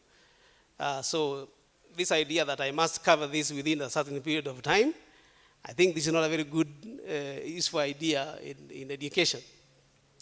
Yes, I know some of you will tell me that you have learning outcomes, and the learning outcomes, you must achieve them. You must assess whether you have gotten the student where you wanted to go. I know that you must do that, but that does not necessarily need to be located in time. We can do it outside time. So let me just give you the last quotation. This is the last one. It says, the aim of a university education is not to only produce skillful workers, but cultivated minds. This was a poet, T.S. Eliot. And I like the idea of cultivated minds. I hope there are some Luo speakers in the house, because cultivated in Luo would be what? I translated it as nyadhi. Yeah, it's correct. You have to have some nyadhi. Nyadhi means you have culture, you have, you have style. Your mind is controlled. You're not every other place. Yeah? I followed the Vice Chancellor's speech very closely. I hope you noticed she was very controlled. That's what I thought. Very controlled. Very cultured. But I'm saying we have to have cultivated minds.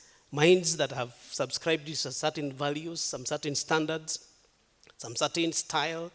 We need to get our students somewhere close to there.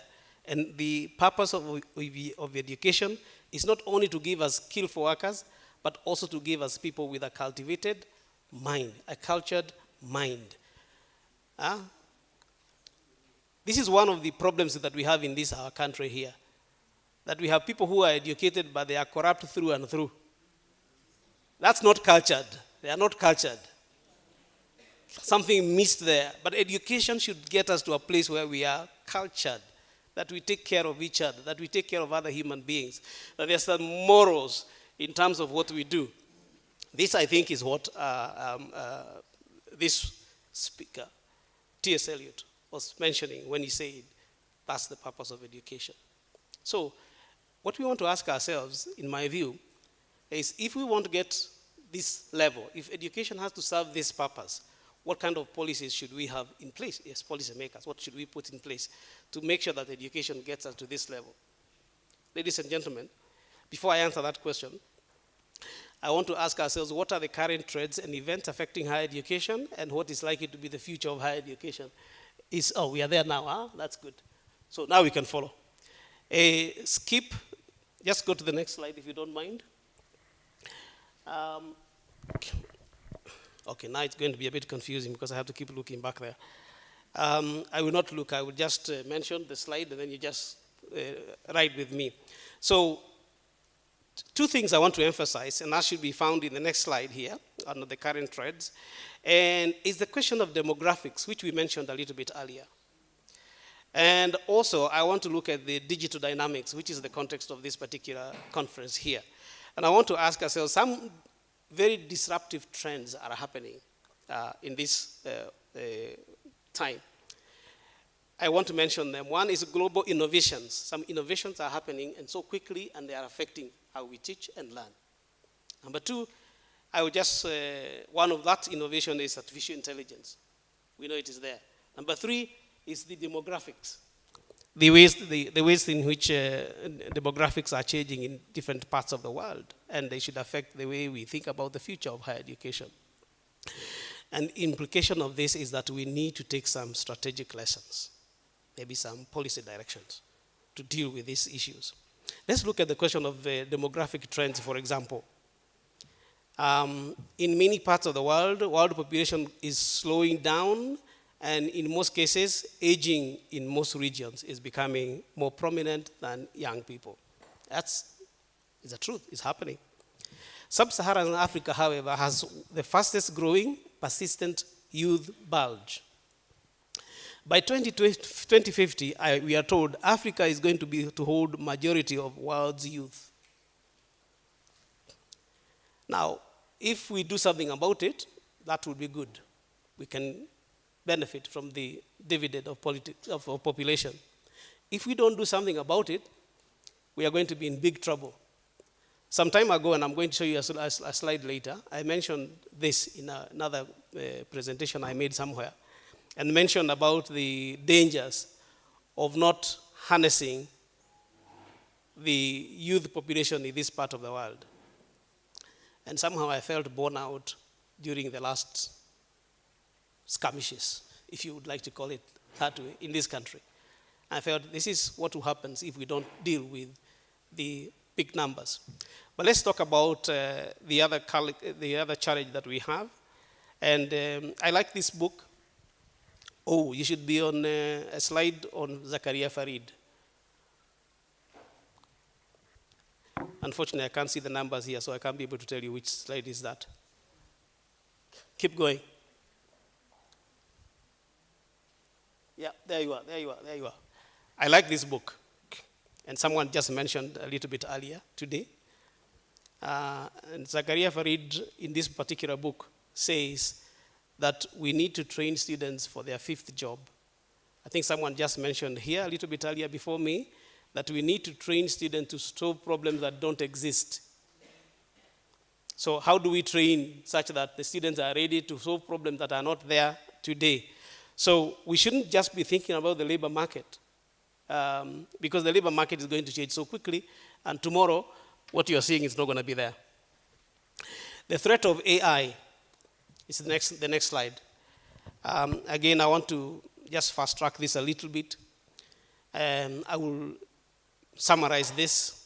I like this gentleman, Yuval Noah Harari, because I think he thinks a lot about some of the contemporary things that are happening. And he has written these particular 2 books. This is the kind of thing that my son likes to read. When I tell him to read things that will make his life better, he says he wants to read these ones. But anyhow, you see what this gentleman says. It's about technology, the innovations we are talking about. And he says that technology will make us overcome disease. I know that has not happened. It will eliminate war. I know it has not happened. It will make man achieve immortality. I know it hasn't happened. But AI is about to invent bots that are more clever than human beings. That, I think, almost has happened.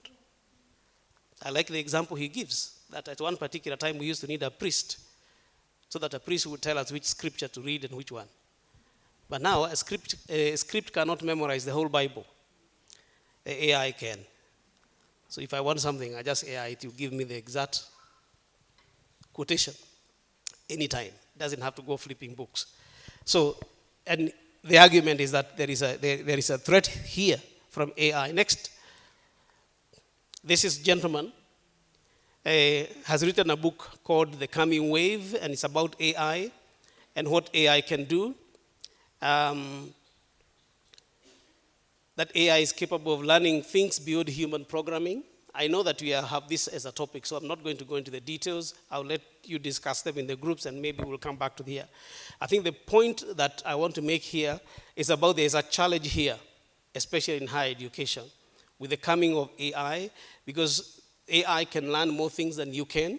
It can remember more things than you can, and it can help the students better than you can. So you must ask ourselves, in this kind of environment, what is my use as a teacher? Ladies and gentlemen, so there are some fears that are there that you see in our part of the world. Next slide. And these fears include the following. Number 1, skills mismatch and automation risk. Number 2, the digital divide, and I'm going to show that in a minute. Number 3, academic integrity threats from AI. Number 4, credential inflation. I know we are going to talk about stackable qualifications, and we are going to talk about micro-credentials, and how do we assure the quality of these things. But at the same time, how do we make sure that we don't deny people recognition of skills they already have because they learned something outside the formal environment?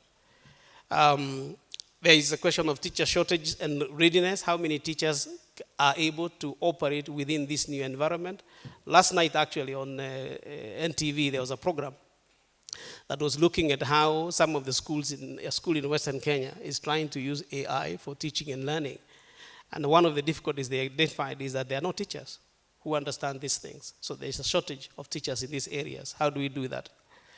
countries are responding in different ways, like lifelong learning, open education resources, AI regulation, QA of micro-credentials, teacher upskilling, and things like that. Is that the way also that we should go? But if we have to think about this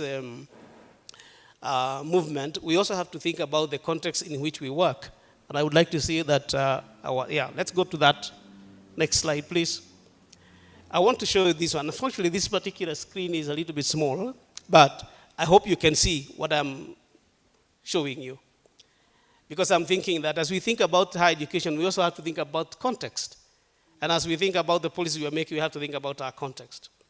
Now, the picture you see on the screen is mainly focused on that young boy who is on my left. On my left. Because on mine is on this one. Who is on my left. That boy was found, Kenyans will remember this, he was found trying to read at a lamp post somewhere in northern Kenya because there's no electricity in their house and he has no place to do his study, so he went and looked for a lamp post somewhere outside and he would sit there and read. And he was found there. And he was featured on national television. And just below him, what you see are students in another school, not very far away from where he lives, but who have computers on their desks. They are nicely well clad and everything. It's a boarding school. And you have to think about, in this context, while we are celebrating the use of AI, how do we think about those students who are living in those places and that disparity that is there between the students who have accessible to their tablets here in Nairobi, they can access ChatGPT, and that student who has no electricity in his house and who has to go and look for a lamppost outside there to do his studies. And how could we make sure that we don't exacerbate that? The second thing that I want us to think about in our context is the question of unemployment pandemic. And that's, connects to the point I raised about the youth bulge, that we have many young people, but also the unemployment is very high, even in the traditionally very marketable courses, like engineering, medicine, lawyers, and they are still unemployed. If we continue not paying attention to this in this particular context, then we still have a big problem to deal with.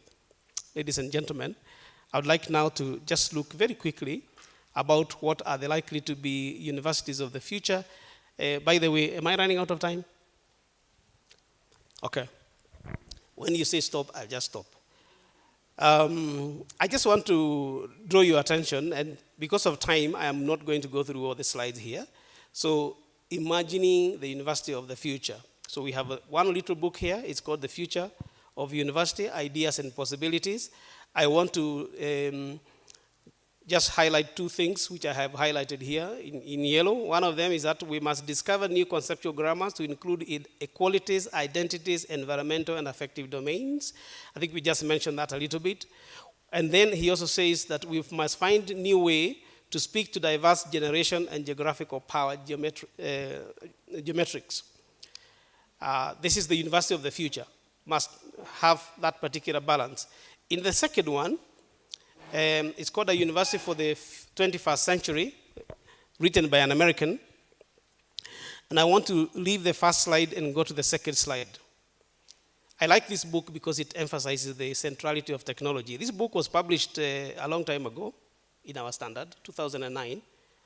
Doesn't sound so fast in terms of time, but in terms of technology, it's quite an old book. However, there's some predictions that are here, or suggestions about the university of the future that I find quite useful even today. And I want to just go to the 10 predictions which are in the next slide. Yeah, and here I want to draw your attention to two things.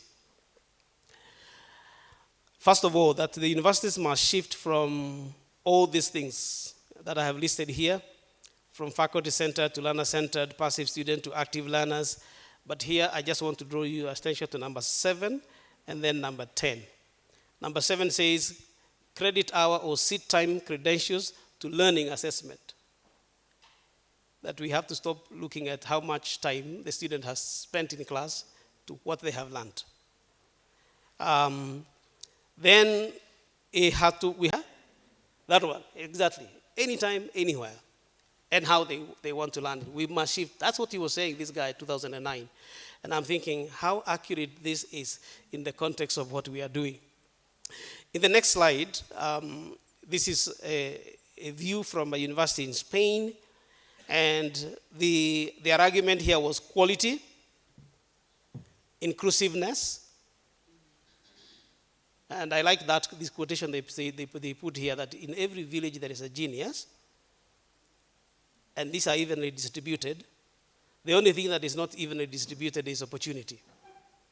And maybe AI can be a very useful tool in terms of availing some of these opportunities. As long as they can get the technology and the gadgets, they would be able to do the same thing. Sitting here right now, I can get the same information that someone in London is getting. We can study the same things at the same time, no problem, because of technology. So it can bridge the gap.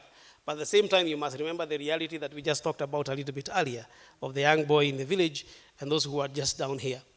And then evergreen, of course, with reference to the fact that the curriculum must constantly change.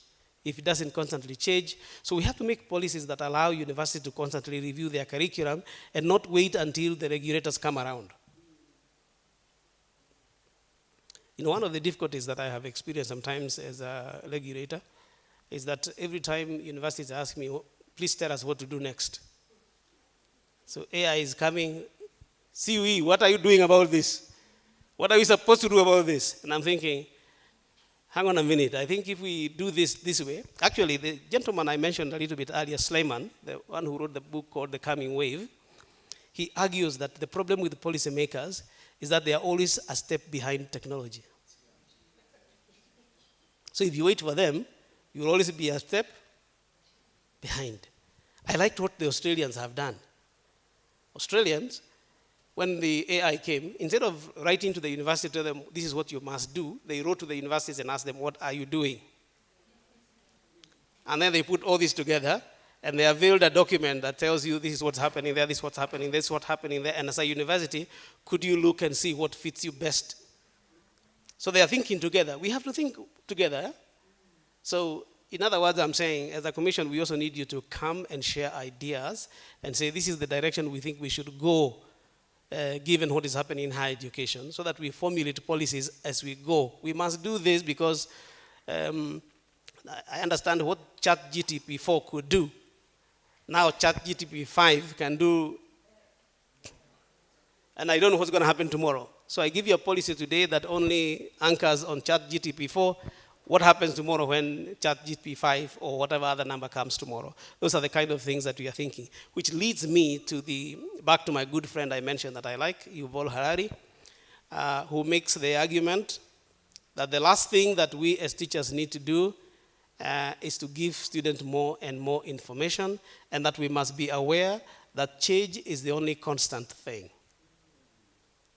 So we must live in such an environment. And for that reason, we must teach our students to invent and reinvent themselves.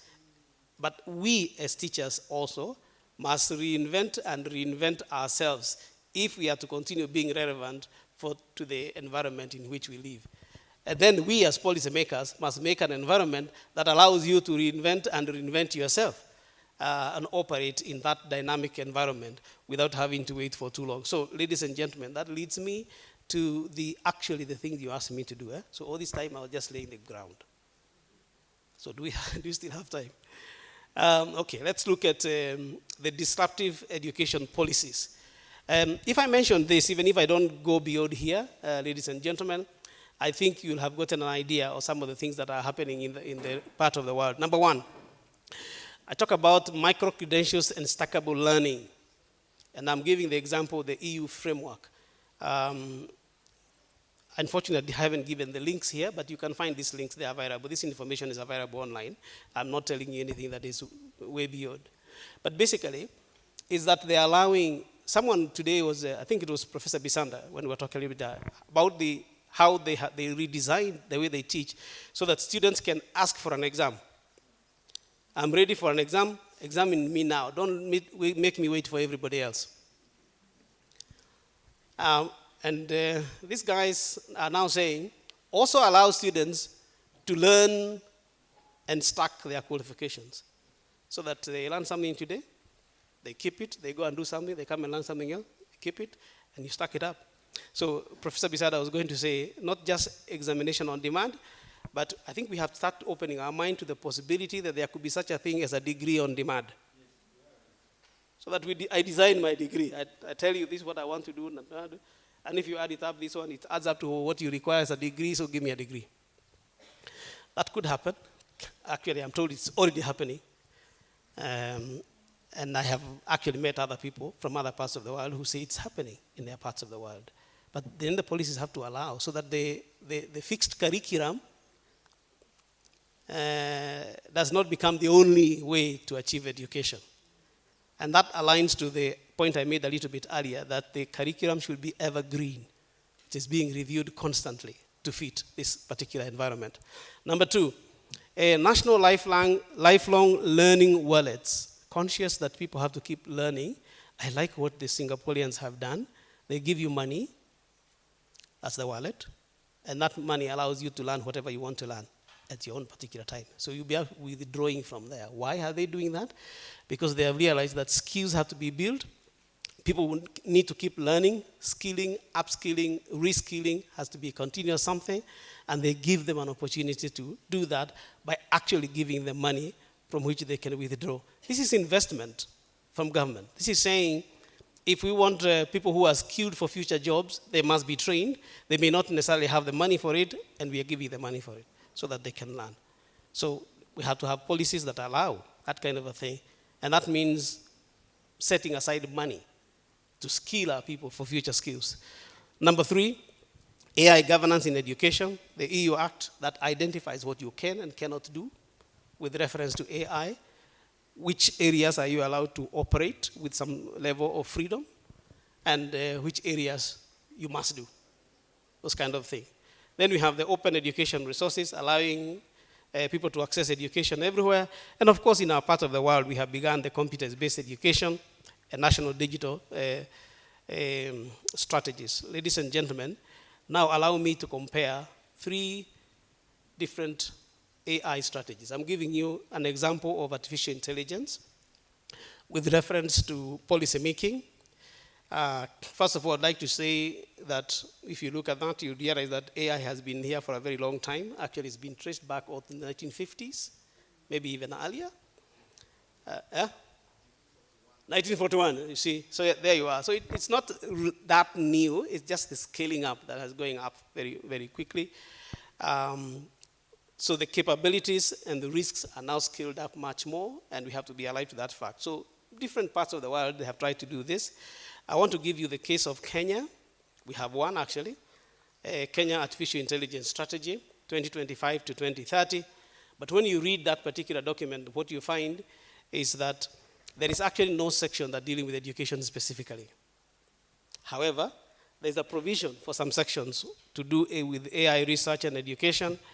That's where they talk about the establishment of centers of excellence, linkage between academia and industry. They do that. There's also a section on talent development. And here they talk about AI awareness and foundational skills in curriculum in schools. And they also talk about common courses on AI in tertiary education. But there isn't a section that is dedicated to education. So we must start maybe thinking whether we do need something that is specific to education as a matter of policy. I draw your attention to the continental one. There is an African continental strategy on artificial intelligence. You can just go there and make sure that they're all there. Carry on, next slide. Next slide, next one. Yes, thank you. Although I'm not sure that you guys can see this. Can you see that? You can, eh? Okay, I'll draw your attention. Again, I will not go through the whole thing because of time. But I just want to draw your attention. This one, for the African one, has a specific section on education. And in that specific section on education, they make some recommendations. And these are some of the recommendations they make. That we should formulate inclusive national policies or strategies. We should support AU members to develop national AI competence index for teachers and students. to know where they are. We should designate center of excellence to conduct research and build a knowledge based on AI issues. Data, I think you were mentioning about the issue of data. And AI is trained using data. And sometimes when it is trained with data, then it speaks the language of that data. So if the African data is not there, then don't expect when you do your, what do you call it? Yeah? The prompt. When you give them the prompt, you expect them, they are going to give you what is in the system. So we must get there, research in that particular areas. We must stop from being just consumers. We must also be producers. So we need policies that enable us to be producers. Use our data and we produce. Develop AI applications specifically for Africa. Probably that just in line with what I've just said. Invest in capacity building, training educators and students in AI technologies, coding and database. That must be done. And then the last one I want to give you attention to is the UNESCO one. Now the UNESCO one is entirely AI and education. So there's a whole booklet that is just talking about AI and education, guidance for policymakers. I have summarized it for you here, and this is what they suggest. We need a system-wide vision and strategic priorities with reference to AI. We need an overarching principle for AI and education policies. We should adopt a humanistic approach as an overarching principle for AI and education policies. Goes back to what I mentioned a little bit earlier, not forget that we are educating human beings. Number 3, that there needs to be interdisciplinary planning and intersectoral governance. Number 4, policies and regulations for equitable, inclusive, and ethical use of AI would be required. That might be one of the biggest weaknesses that we are having in our part of the world in Africa. That a lot of your data gets away, and a lot of data is allowed, it goes. And what will happen to that data, we don't know. Now, the EU Act is very clear on what you can and cannot do with the data. And maybe we need to be a little bit more careful about that as well, so that our data is not just taken away by anyhow. Even here, just to give you a very simple example, when I look at you, some of you now begin to get a little bit tired. So AI would be telling me who is very drowsy, who am I losing now, who is now fiddling with their, and you are asking, is it right that you get all this kind of information so that when you see someone now doing their emails, they are writing WhatsApp messages, and you're teaching, you say, this one is not learning, I'm going to give them a D. You know what I mean? So anyway, number 5, that was a break. Master plans for using AI in education would need to be done, and pilot testing, monitoring and evaluation, and building an evidence-based AI system. Ladies and gentlemen, the point I'm making is that we have enough space for us to borrow ideas on how to develop our policies with reference to technology. I'm only using the AI one as an example. I'm sure we can go to the many other issues. So what are the lessons that we find here? I would say, number 1, we prioritize foundational learning for quality. Number 2, we build lifelong learning systems tied to employment, but take that with a bit of a pinch of salt from me, so that you're not thinking about just thinking employment tomorrow, because that employment today, tomorrow will not be there. You must think beyond that. Number 4, create a QA framework for micro-credentials and stackable qualifications. We need to start being open to that idea. So how do we make sure that we can recognize these micro-credentials, and how do we allow students to build them up so that this idea that they must sit in class for 4 years to get a degree becomes less and less the norm. And number 4, invest in digital infrastructure and open content. Very good. I now told that I can stop here. So let me just give it to the chase. I'll go to the slide on why these policies matter. That one. And emphasize we need to shorten credential cycles, increase labor market responsiveness. We need to enable non-university provider to issue recognized credentials. So the idea that everything must come from the university needs to be, in my view, revisited, so that universities can be able to recognize some things that are not coming from the universities, but they can build up towards something that will come from the universities as a policy. So we need to increase flexibility for learners and lifelong learning focus. I like the idea of your smart classes and where you're allowing a student to either be physically in class or be wherever they are virtually. And that is not necessarily online and distance learning, but it allows the flexibility so that if I am in somewhere in town and I was supposed to be in class at 5 p.m. and there's too much traffic jam, I can just log in and still go on with the class. And that can also be recorded so that if I would miss the class completely, I can learn asynchronously outside the system. So that's flexibility. And finally, requires strong quality assurance frameworks that in all these things, the only way we must maintain the credibility of those qualifications. So there must be strong QA frameworks.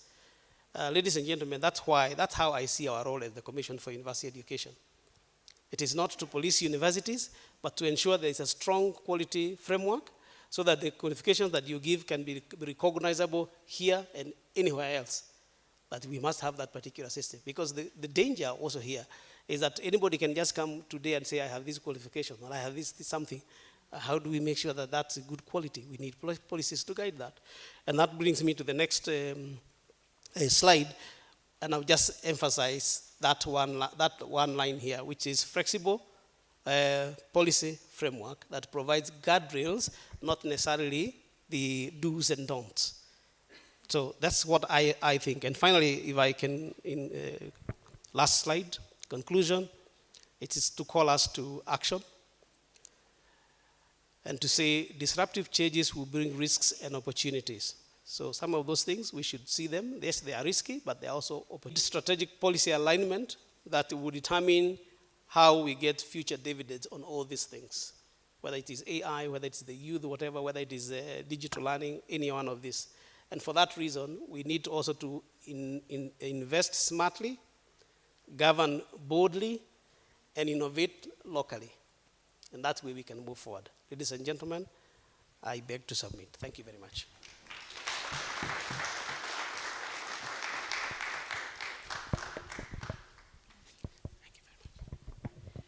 Thank you, Professor Kuria. We now turn to our second keynote address. Our keynote speaker is Ms. Winnie Rachel, County Manager for UNICAF, Kenya. She has over 13 years of expertise in corporate partnerships, stakeholder engagement, and strategic communications, and has played a key role in expanding access to affordable, globally accredited education across Africa. She was honored with the Warriors for Good Award for advancing WASH projects in underserved communities, and in 2025 was named among the 25 most influential women by Turning magazine. She will speak to us today on reimagining education in the current world. Please join me in welcoming Ms. Winnie Rachel.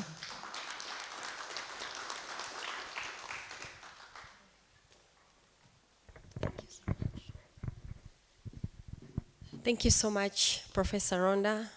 I'll stand on the protocols. I'm so glad to stand before you today. As mentioned, my name is Winnie Rachel. I serve as the country manager for UNICAF, and so happy to be in this place. You know, while we were having tea again, I was mentioning that despite everything that happens in the world, there are two things that will stay at the top: education and health. And education will always top it up, even when the funds get a lot of cuts and all that. One area that it always supported is education. So we seated in this particular space today, I believe we are creating a lot of impact and changing lives by the virtue of being in this sector. And thank you, Professor Mike, for taking us through that, because my presentation won't be long. He has touched on several other issues that were supposed to be touched, and he has given a very good ground on where we should go. I'll start from his point where he said that change is the only constant thing. And when you talk about, reimagining higher education in Africa, what do you think about? So a lot of questions will come in your mind when you want to reimagine how we want to remodel our education in Africa. And so I work for an organization which is very disruptive in this market because we believe that education is not a privilege, it's a right. And everybody should be able to access education.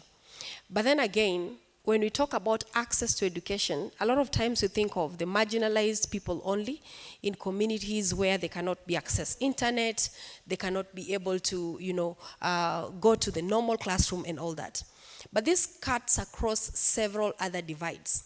Seated in this room are very many professionals who have, up to this level, not done their masters, not done their PhDs, not because they do not want to do them, but because of the competing priorities in life. When you look at your job every day, if you have to leave your workspace and go to sit in a class in the evening, then you think about the financial implications of, balancing between paying your school fees for the children, endures, and all those things that come around.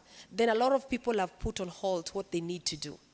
So UNICAF comes into this particular space as a very disruptive organization because what we do then, we have gone into the space of fundraising for scholarships. And so we have, over the years, impacted so many lives. But the interesting thing about this particular aspect, when you talk about reimagining education, the model is meant to support Africans from all over the world. So as we speak, we have a student base in 158 countries in the world. And as at last year, 2024, we have offered over 120 million USD worth of scholarships and impacted over 90,000 lives all over the world.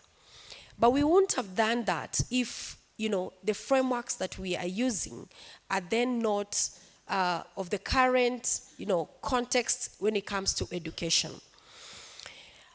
Sometimes I sit back. I have three children. So there's one, she's the girl. She turned 9. So when she was 7, sometimes when I go home, you find her doing homework, and she picks her phone, and she's on Gemini, and she's asking questions. And I used to get really agitated, and I would tell her, no, stop it. So we were fighting for a long period of time until one day I sat back and asked myself, will it matter in the next few years how students learn? Where do they get the education? So a lot of questions that come right from the children in lower schools and when you go to higher education. I think we need to do a lot when it comes to how we want our students to be impacted. So food of thought, in a continent where, 60% of the population is under 25, how can education remain the same as it was in 50 years ago?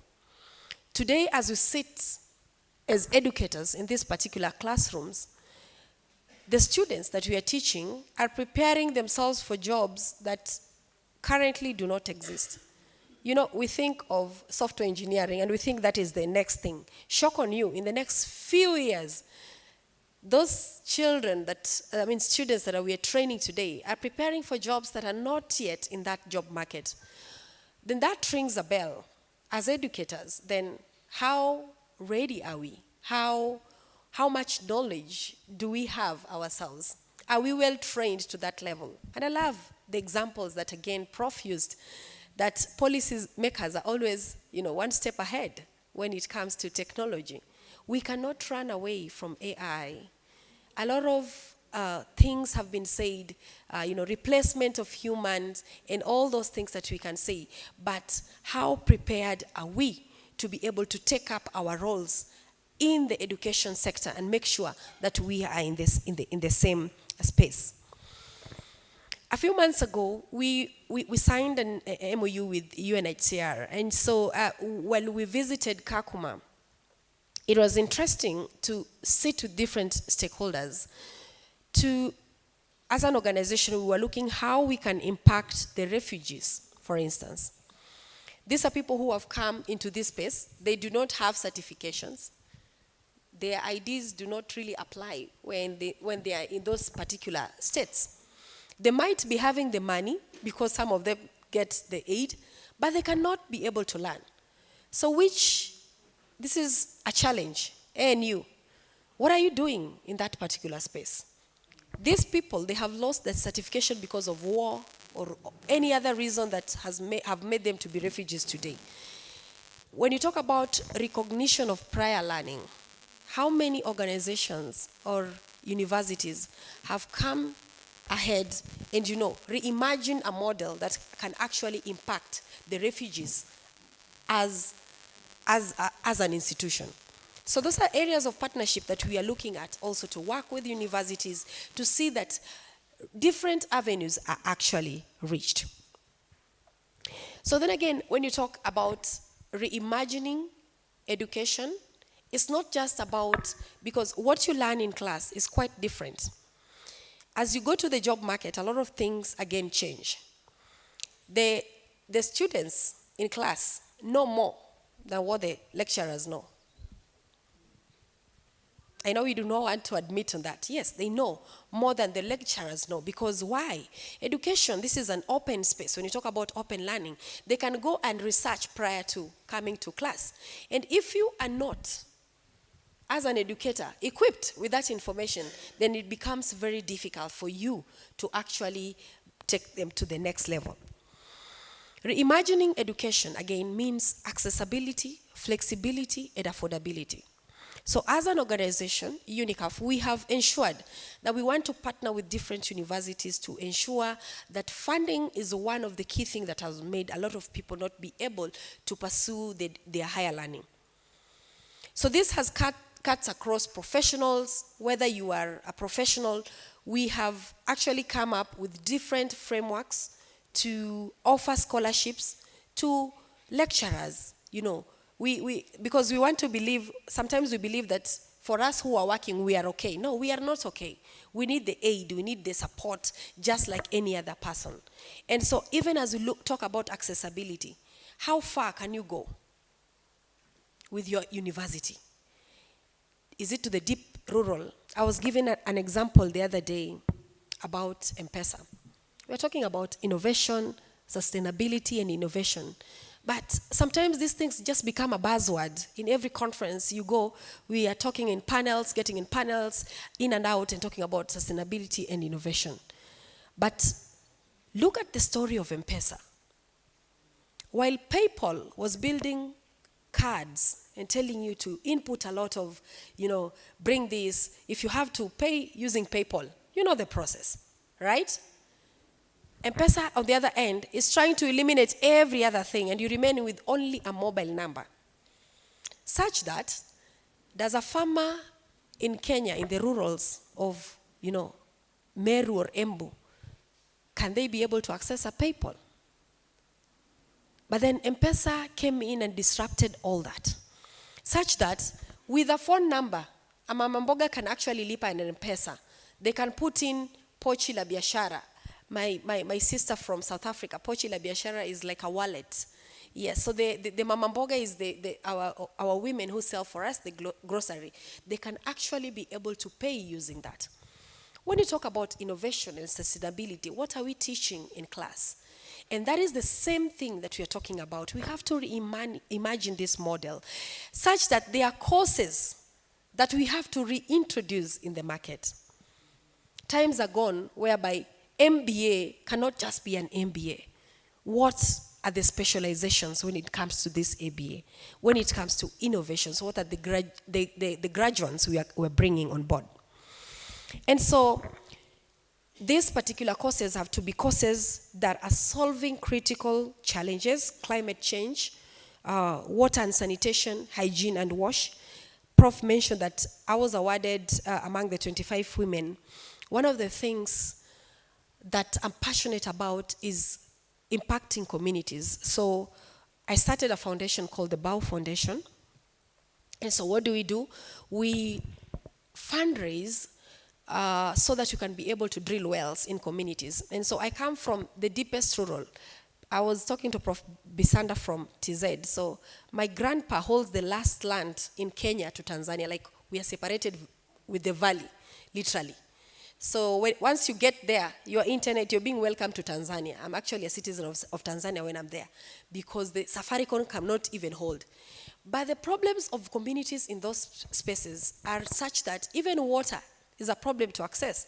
So girls cannot go to school, women walk long distances. A lot of problems come in when we do not have a sanitation. And so I thought to myself, what can I do? What difference can I make? And so when I started that foundation, we started fundraising, and we got some donors, and we have dug wells, connected schools, and and households and all that. But I didn't stop at that. When I wanted to do my PhD, I really got a difficult time to find a university that aligned to where I wanted to take the foundation. All right? Interestingly, one day as I was browsing, I found an organization that actually does not offer an academic PhD. They offer a professional PhD. Your graduation is not based on you going through a program. There are no numbers of semesters. Your graduation is pegged on you accelerating a venture. So if you have not accelerated that venture, you cannot graduate. Accelerating the venture means you getting the right sponsors on board, funding bodies, engaging the communities, having the right trainings, registering your organization, and pulling everything that means that by the time you're leaving that organization, the venture is running and has already impacted the community. Why am I giving that example? Because if we have to reimagine how we want to learn, I've not graduated, I'll be graduating next year.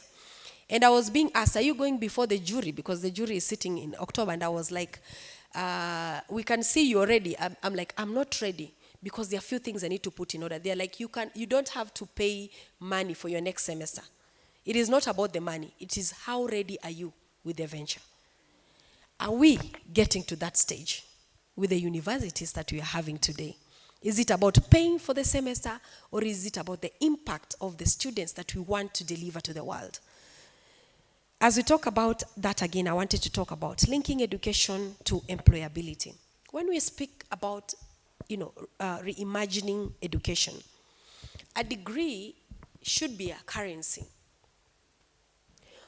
What good is it for somebody to graduate and tarmac for years without getting a job? As educators, then we should rethink on how best we can have university degrees as an additional, icing on the cake, but have the innovations that we're talking about put at the forefront of what we want to do. And so at UNICAF, what we have done over the years is to ensure that we have incorporated, courses that are relatable to what students want to see, just like Professor mentioned when he was standing here. So at ANU, at Amref University, sometimes universities, we would need to stop thinking of ourselves as competitors. There is no one university that can teach everybody in the world. There is no one university that can offer scholarships to everybody to the world. But if we work together, then innovations and impacts can go a long way. So as we talk about linking education to employability, a higher education degree must be more than just a certificate. It must be available currency in the job market, and far too often, graduates emerge without practical skills, competencies that employees demand. Unlike most of us who sit in the universities, when you go in the outside world, in the corporates, when you sit in the interviews, that is where you realize there is a mismatch, right? So you listen through the interviews, somebody will come with certificates that are very good, but when you interview them, they cannot articulate themselves to get a job. So what do we do as educators? That's a food of thought. Again, education as a driver of sustainable development. Education cannot be merely about individuals' growth.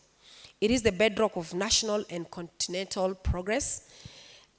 when you want to talk about a reimagined higher education system in Africa, then we must be intentional about preparing leaders equipped to tackle the continent's most pressing challenges. Africa has its own model of problems. But when every time we want to, start anything, we want to copy the Western world. We need to innovate on the problems that are facing us as Africans. What is that issue from your village, right from your village? And encourage students coming from that particular area to innovate from that perspective because they have the experience. When you know something at your fingertips, when you're waking up, even if it is 2 a.m. in the morning, you can say your thing, right? You can articulate it because you have experience. So we start right from where we come from, the villages behind the faces that we stand. What are we teaching our people? When they have those experiences, they can be able to innovate better and more. As I wind up, our collective challenge, if education remains the same today, how will Africa thrive in a world that is constantly changing? Because it will. I want to challenge us today. Let's all partner together with the different open universities in Kenya, the universities that are available in this particular room. I'm looking for a time where universities will have an inter-university conference whereby we come with solutions. It's interesting to hear Prof says that universities go to him to ask him what we need to do in terms of policy. Quite a shame. Because we should be advising them. This is what we have. And then now we complain about capacity and funding. Right? So this morning, allow me to just say that reimagining higher education is not an option for us. It's an undisputed key to unlocking Africa's boundless future. This is a call to action for all stakeholders, policymakers, university leaders, education, NGOs, philanthropic investors. What role are you playing today to make a change? Because as we have all said, we have our students, our children from all different backgrounds. The model that we use in UNICAF is pretty simple. Education should be accessible to all. When you go to the UNICAF website, actually, one of the things, Prof, before you came to see you, one of the things that we struggled with was people calling UNICAF a scam. It was too good to be true. It was too good to be true. That there is a foundation that can actually give people an 80% scholarship to study. We really struggled to create awareness and all that. Because knowledge is power. We need to get outside there, talk about what we do, how we do it, and encourage other people to join hands and make it possible. And as we produce these candidates that go out there, then we should be able to allow them to articulate what they know how to do best. I always give it and say by example that positioning is very important. Positioning is very important. And when you talk about positioning, our students should be well positioned such that they are ready for the job market. Whether they are entrepreneurs, whether they are in the job spaces, and a lot of things have changed in that job spaces. But can you honestly stand up and say, the students in our class, when they go for interviews, you're quite sure that they're ready for the job market and they are well positioned? Thank you.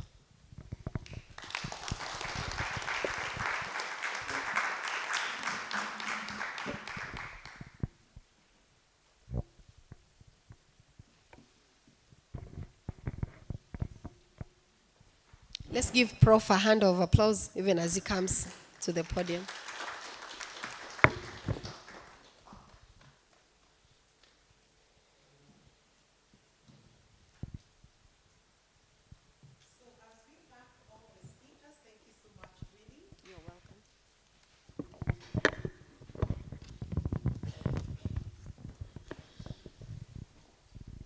It has been, would say, a mouthful session, isn't it? Mouthful, but I'm very sure each one of us can break down each of the bits of information that we have received, and to each you can tag something you know you are able to carry away.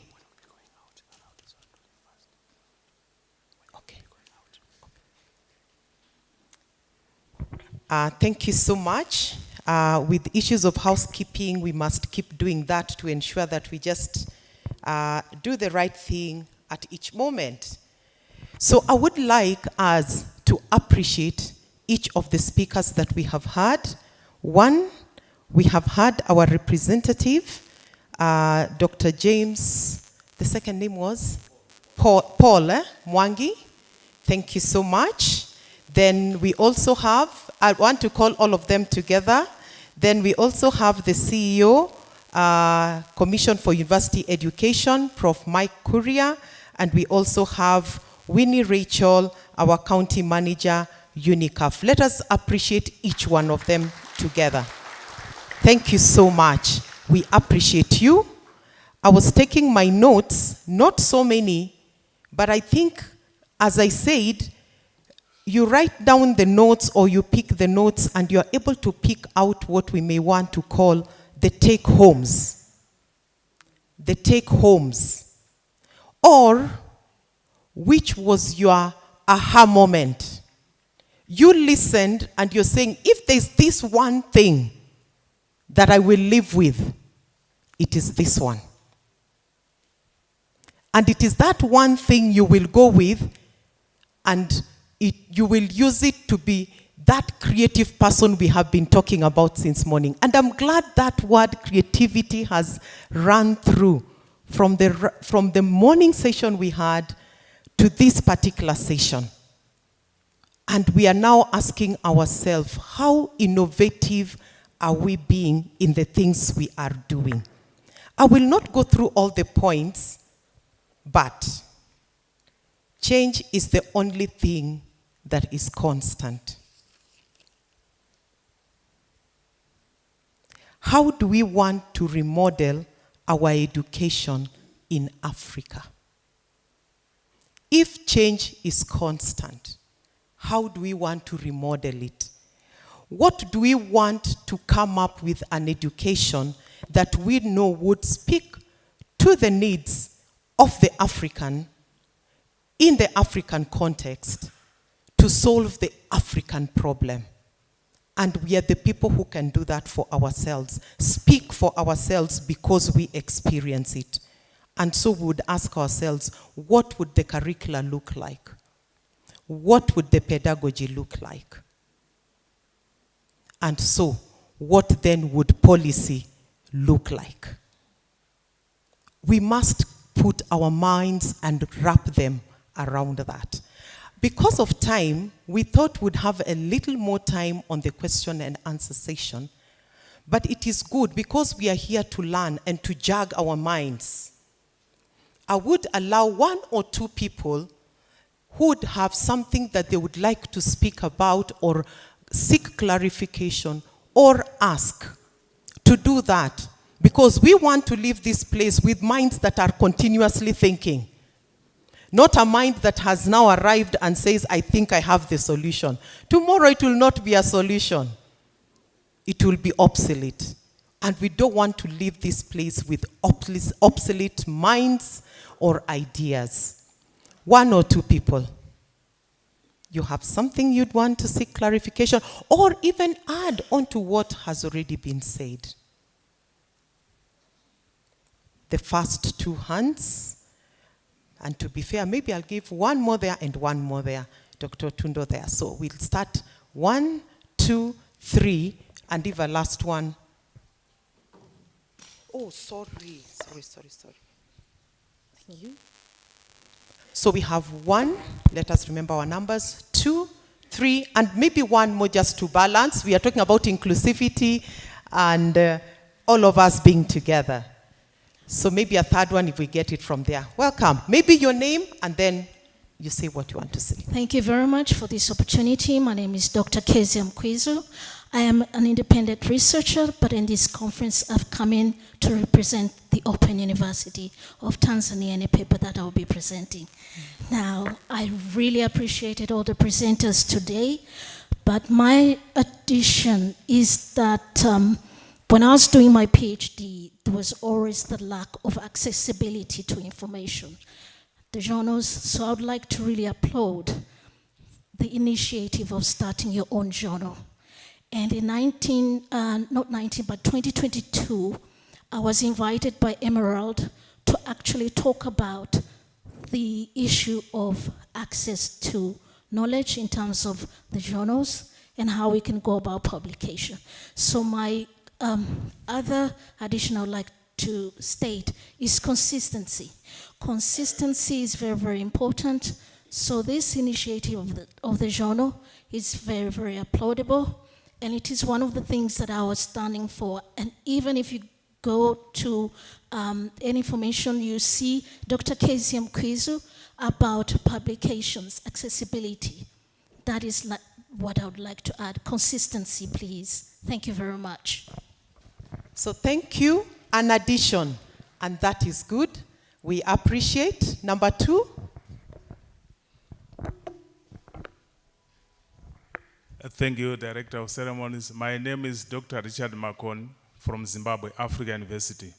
I was following with a keen interest when our keynote speakers were sharing their experiences. That was perfect, beautiful contributions. But I was a bit worried, I'm still a bit worried that there is something that didn't come out clearly. We can, as Africans, be so overexcited about technology, AI, and so forth. But what about our own indigenous knowledge systems? I didn't get it. Our presenters, I'm sorry. So I think we need to continue to reflect on it and say, is it not this AI or this technology, is it not another form of digital colonization? Sorry, I can go on and on, but thank you.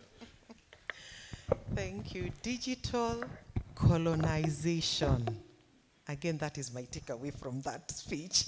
I don't know what your takeaway is, but I'm very sure one of our presenters should be able to respond to that, or any of us who would also be able to add on that. He's concerned. Are we throwing away who we are and our identity and putting on some new clothes that would produce or show up as this other creature, you know, and so on? I'm just trying to help us understand better what he said. I haven't answered the question. Prof. Miriam seems to want to help us think through that. No, I think that the presentations were really comprehensive, and I've really enjoyed them so much. But on the issue of digital colonization, it's a very, very fair question. And I think that what I would just like to say at this point is that the resource of all that AI is data. And we need to really get a control over the ownership over this data, how it is interpreted, how it is published, how it informs the world. And that needs to come from context, as Winnie was also saying. So I think that the concept of digital colonization is really important to ground where we are going with AI. Thank you so much. As she says that, before we get our a response, then we get our number 3, because that was something different. Yeah, I think my brother has a very nice way of putting it as digital colonization. But I think we've already been colonized too long. I'm not sure whether we're going to be easy to work our way out. But I want to say is that when I went to school, when I did my bachelor degree, I did a bachelor degree in mechanical engineering. I was never allowed to use a calculator. If you are found with a calculator, you are expelled. A calculator. About 10 years ago, I gave my daughter some assignment to work on, because she wanted to use my computer, and I needed to get rid of her. So I gave her difficult arithmetics to go and work on. I knew to keep her away for another half an hour, 1 hour, or whatever. But 10 minutes later, she came back when all answers were correct. So I asked her, how do you do this? She said, I use my mom's phone. Then I realized that I was a past world guy. Now I can see that the AI today is the calculator of my time. So if I stay away from it, I may be lost as I was lost in. You see, I did a degree in 4 years when there was no computers. A degree in mechanical engineering, 4 years. You have to draw by hand. And if you make a mistake, you throw away the drawing, you start afresh. I did a degree for 4 years, and I always ask myself, why are we still having a degree of mechanical engineering for 4 years with all this technology? Who has not changed? It's us, the leaders, who have not changed. And we are behind the students, as my colleague put it. The students are far ahead than we are. And we still insist that they must spend a year to do a degree, to do one level. A year, another level. A year, another level. And one MP in Tanzania asked a question in parliament. He never got an answer. Who has made a research that one grade must take somebody 1 year? For us in the Open University of Tanzania, we think that education is just like a marathon race. You can all start together, but you don't have to finish together. Those who are able to go fast, let them go fast. And that's why recently we had a 16-year-old girl in the UK got a PhD. If you are 16 here, you are still in grade 12. Grade what? Form 2? Yes. Yes. So now we the leaders are behind. Our colleague in Europe, they have that flexibility. An 11-year-old is graduating with a bachelor degree, 16 years PhD. For us, you can't. Thank you much. Thank you so much. Let us allow, thank you. Thank you for the appreciation. Let us allow our number 3 to speak. Yes, thank you so much. Good afternoon. As I listened to Prof. Kuria speak, I remembered also the inaugural speech he gave us in Naivasha for a whole week last time. And I recall to say that I think as universities, and having listened to him very carefully, we seem to be asking the regulators so much instead of providing solutions.